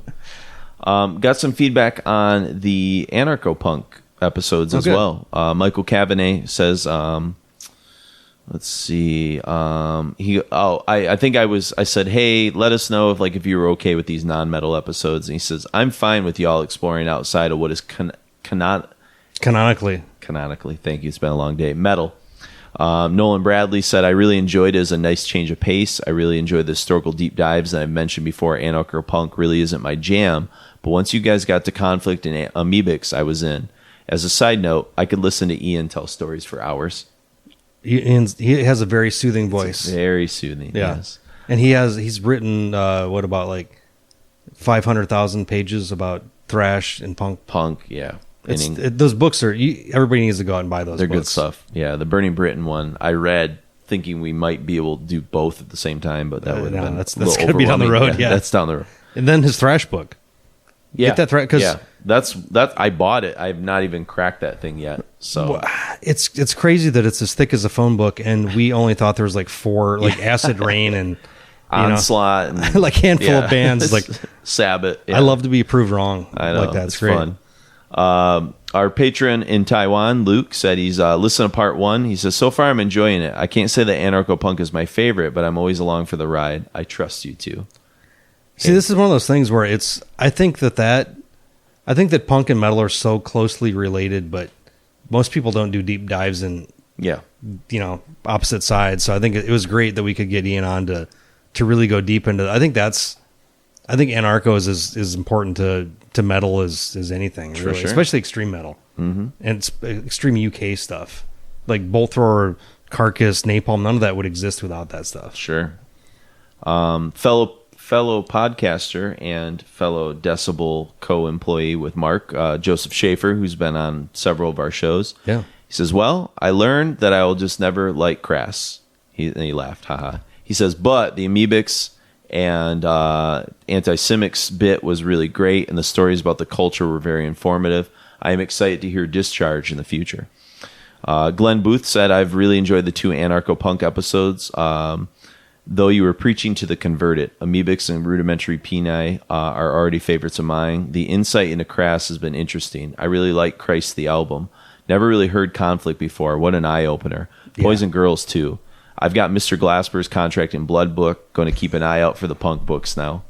Our good friend Brian Wendorf said, I loved it. I had Crass and Discharge albums as a teenager, and I love Amoebics. In the past few years, I've seen Discharge, Antisect, and Conflict. I have Ian's books, but hearing you talk about the scene was really, really interesting. That's good to hear. Got a really nice from one of our recent patrons, Jordan Bondo. He says, I just wanted to say thanks. I've been listening to you guys since somewhere around 2010, 2011. You guys have turned me on to so many bands I never knew existed. Most notably, because it's still my favorite discovery, is Dissection, Storm of the Light's Bane. I love the Through Silver episodes. Fantastic. I went and added every Neurosis and Tribes of Neurotic album to my Apple Music library. Created a chronological playlist for all the albums, including the Neurosis and Jarbo album, and listened to it straight through, all 19 and a half hours.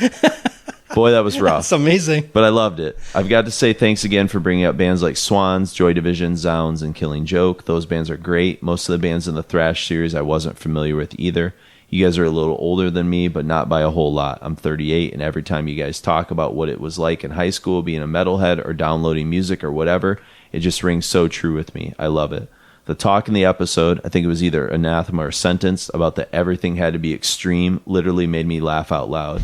Headphones on, weird looks from my wife. Because my friends and I did exactly the same thing. Faces of Death, all that. Oh, yeah. Perfect. I go through phases where I get bored with music and listen to a lot of podcasts, or get bored with podcasts and listen to a lot of music. But I always listen to this show. You guys are awesome, and I love this show. $10 a month feels like a steal, even if there weren't Patreon exclusive episodes. Keep it up.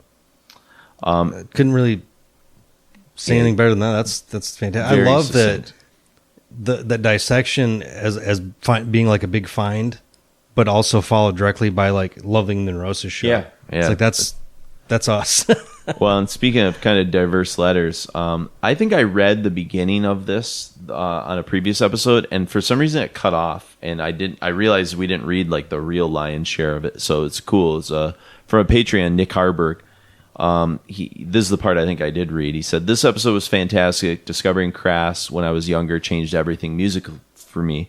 Seeing Jeff Walker wear a Crass shirt is just how I knew Carcass weren't just random meatheads.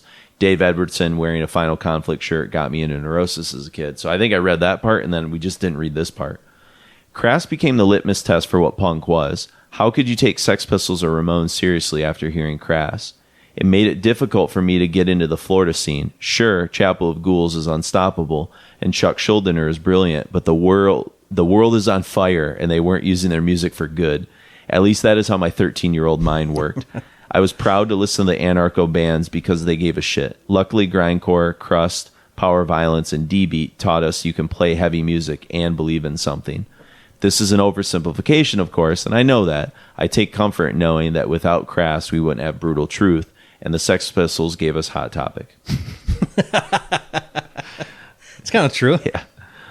Mark G, also commenting on that, said, this is incredible as it is amazing. Totally out of the blue, this punk episode.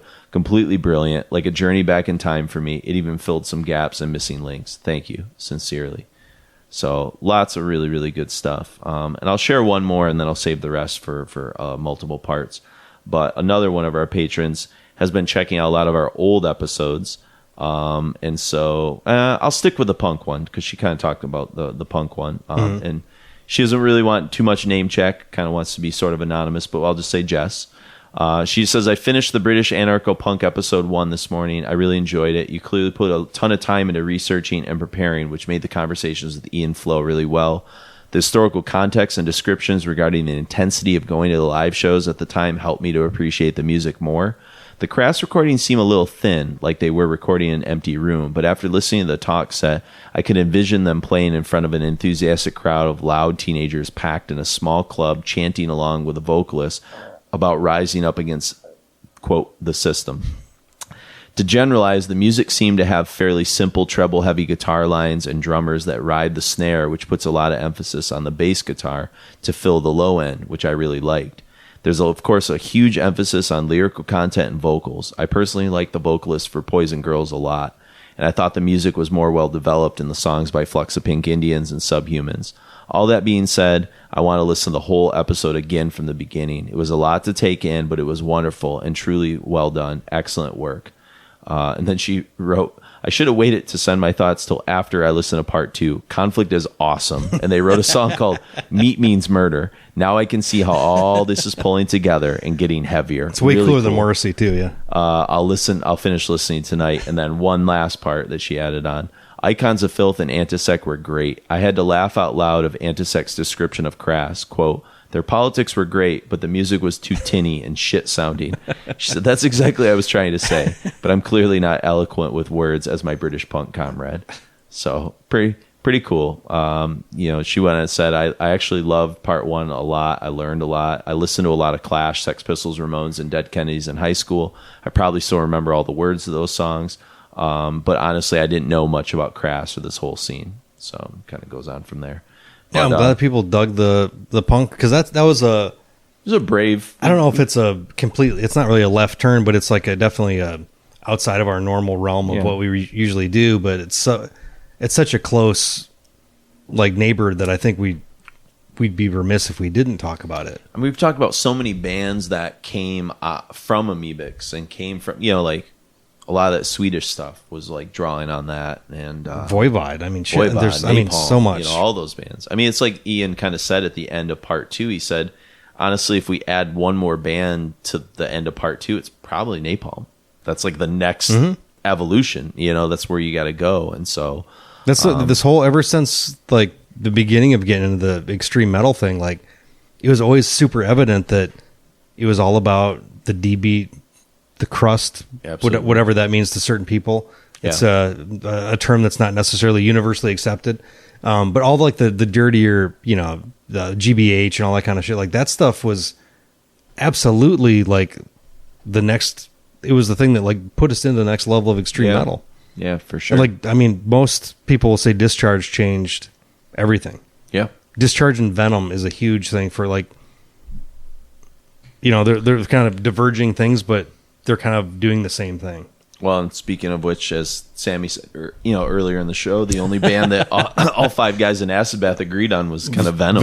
That's hilarious. Pretty funny. So, but yeah, so if you would like to become a Patreon to get your sort of thoughts, and you don't have to become a patron for us to read your letters, but often it's the patrons that have the best access to us, and they have a private Facebook group, and they can post messages on the Patreon page and all kinds of cool stuff like that. Go to patreon.com/Requiem Podcast, or go to our website, requiemmetal.com, and you can click on the Patreon link, and it'll take you right there, and you can sign up. $5 a month, $10 a month, and you get a boatload of awesome bonus episodes that we've been recording. Yeah, I don't even know how many are up there right now. It's 30? 30 probably. Yeah, maybe. And most are 30. 2.5 to 3 hours. Yeah. So it's if you're going to move cross country, or you're driving truck, or you got a long commute, there's some extra, and especially back to thrash episodes, there's three extra episodes we've never released anywhere else. Yep, Flotsam and Jetsam, Devastation, and what's that Heathen. Yep. Yeah. And we plan to do some bonus Doom episodes when we're in this kind of series as well.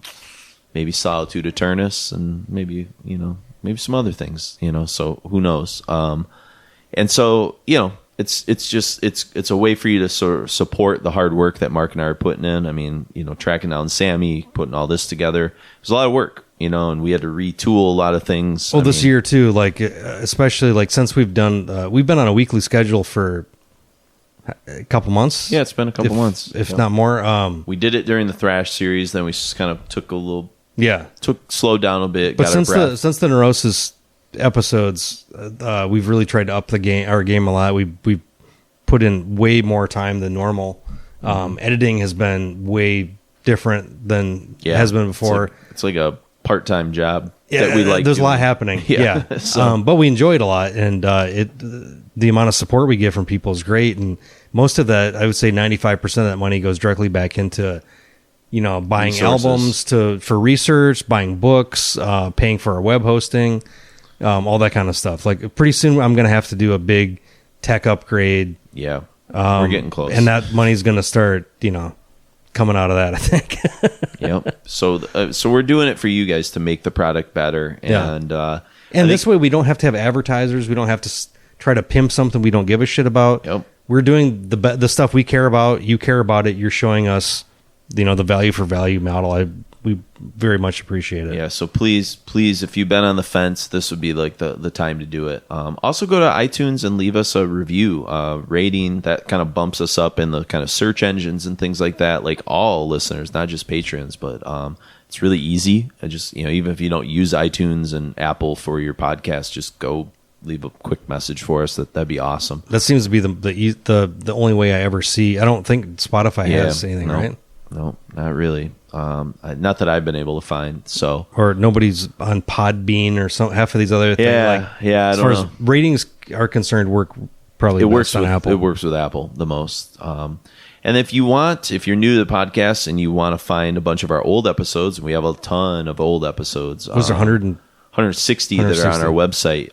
Go to requiemmetal.com and you can kind of search there or kind of scroll through those episodes. We're working on possibly maybe in the next month or so finally getting the table of contents up and stuff like that. So that way it'll be direct links and stuff like that. Be very cool. Check us out on Facebook. That's where a lot of those messages I just read came from. Jason and Mark. That's where Twitter. the exclusive not chat room, what would you call it? Our Mighty Group? Raven Dusk group. Yeah, exclusive group. Exclusive. Yeah, you got to be invited in, and you got to be a patron to be in there, or a contributor to the, like Chris is on there, and Joe Schaefer's in there. There's good conversations happening. Exactly. So, moderated conversations, not a bunch of turds. Yeah, no, it's all like funny, I don't know, funny metal memes sometimes, and then just people starting general conversations about what we're doing and things like that. So there you go. There's your list. Go to iTunes or Apple. I think they call it Apple Music now. I'm still going to call it iTunes till like. It's still on my computer as iTunes, so that's what it's going to be called. Become a patron. Go to patreon.com/Requiem Podcast or to requiemmetal.com. Yeah.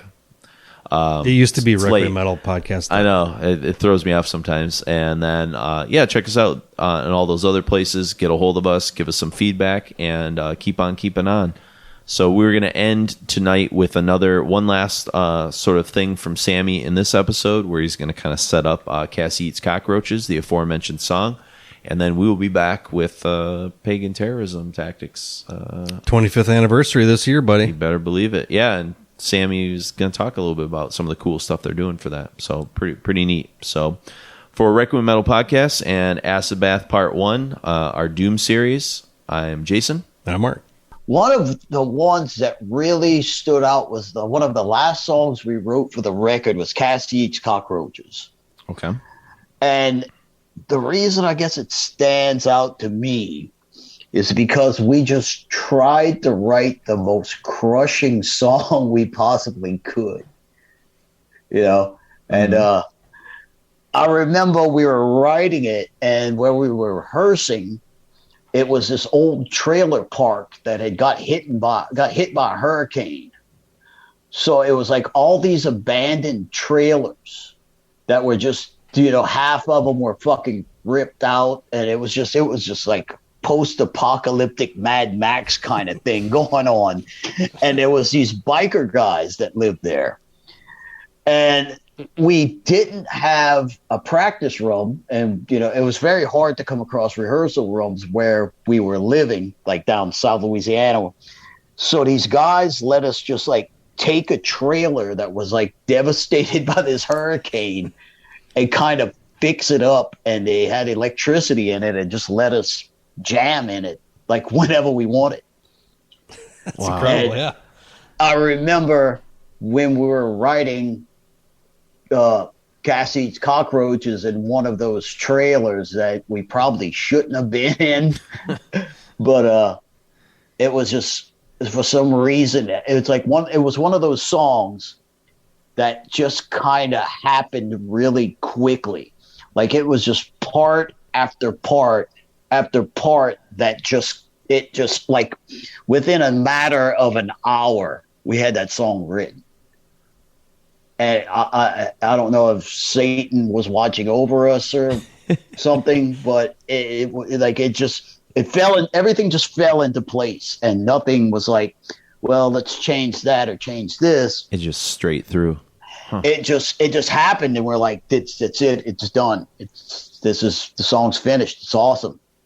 It almost sounds like a True Detective atmosphere that you just described there. You know, it was pretty fucking crazy, man, because it was like this really bad hurricane had hit Morgan City and just destroyed a bunch of shit, and it was just like it was a trailer park that the trailers were just fucking destroyed, basically, and the ones that were standing up barely, you know, these biker dudes are just like, yeah, if you guys want to fix one of these up and come jam in here, you know, y'all are more than welcome.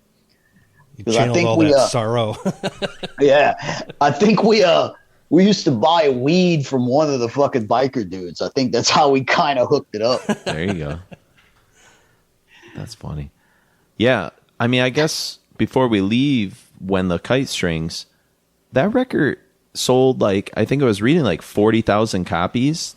Did you guys feel like you were starting to get some traction with that debut, or did you still feel like you were a band without a scene because you were doing such a weird sound? Or I don't know, what was your take from the aftermath of that debut and where you kind of fit into the metal world? We felt that we didn't fit anywhere at the time because there, like you said, there really wasn't a scene for us, you know, or bands like, all the other bands like that were like I Hate God and Buzz Oven and Sleep. You know, there wasn't really a big scene for that everywhere. We would tour, and you know, it wasn't like a bunch of people were coming to the shows to see us. You know, we were just kind of like, we felt that we were still trying to carve our name into the scene.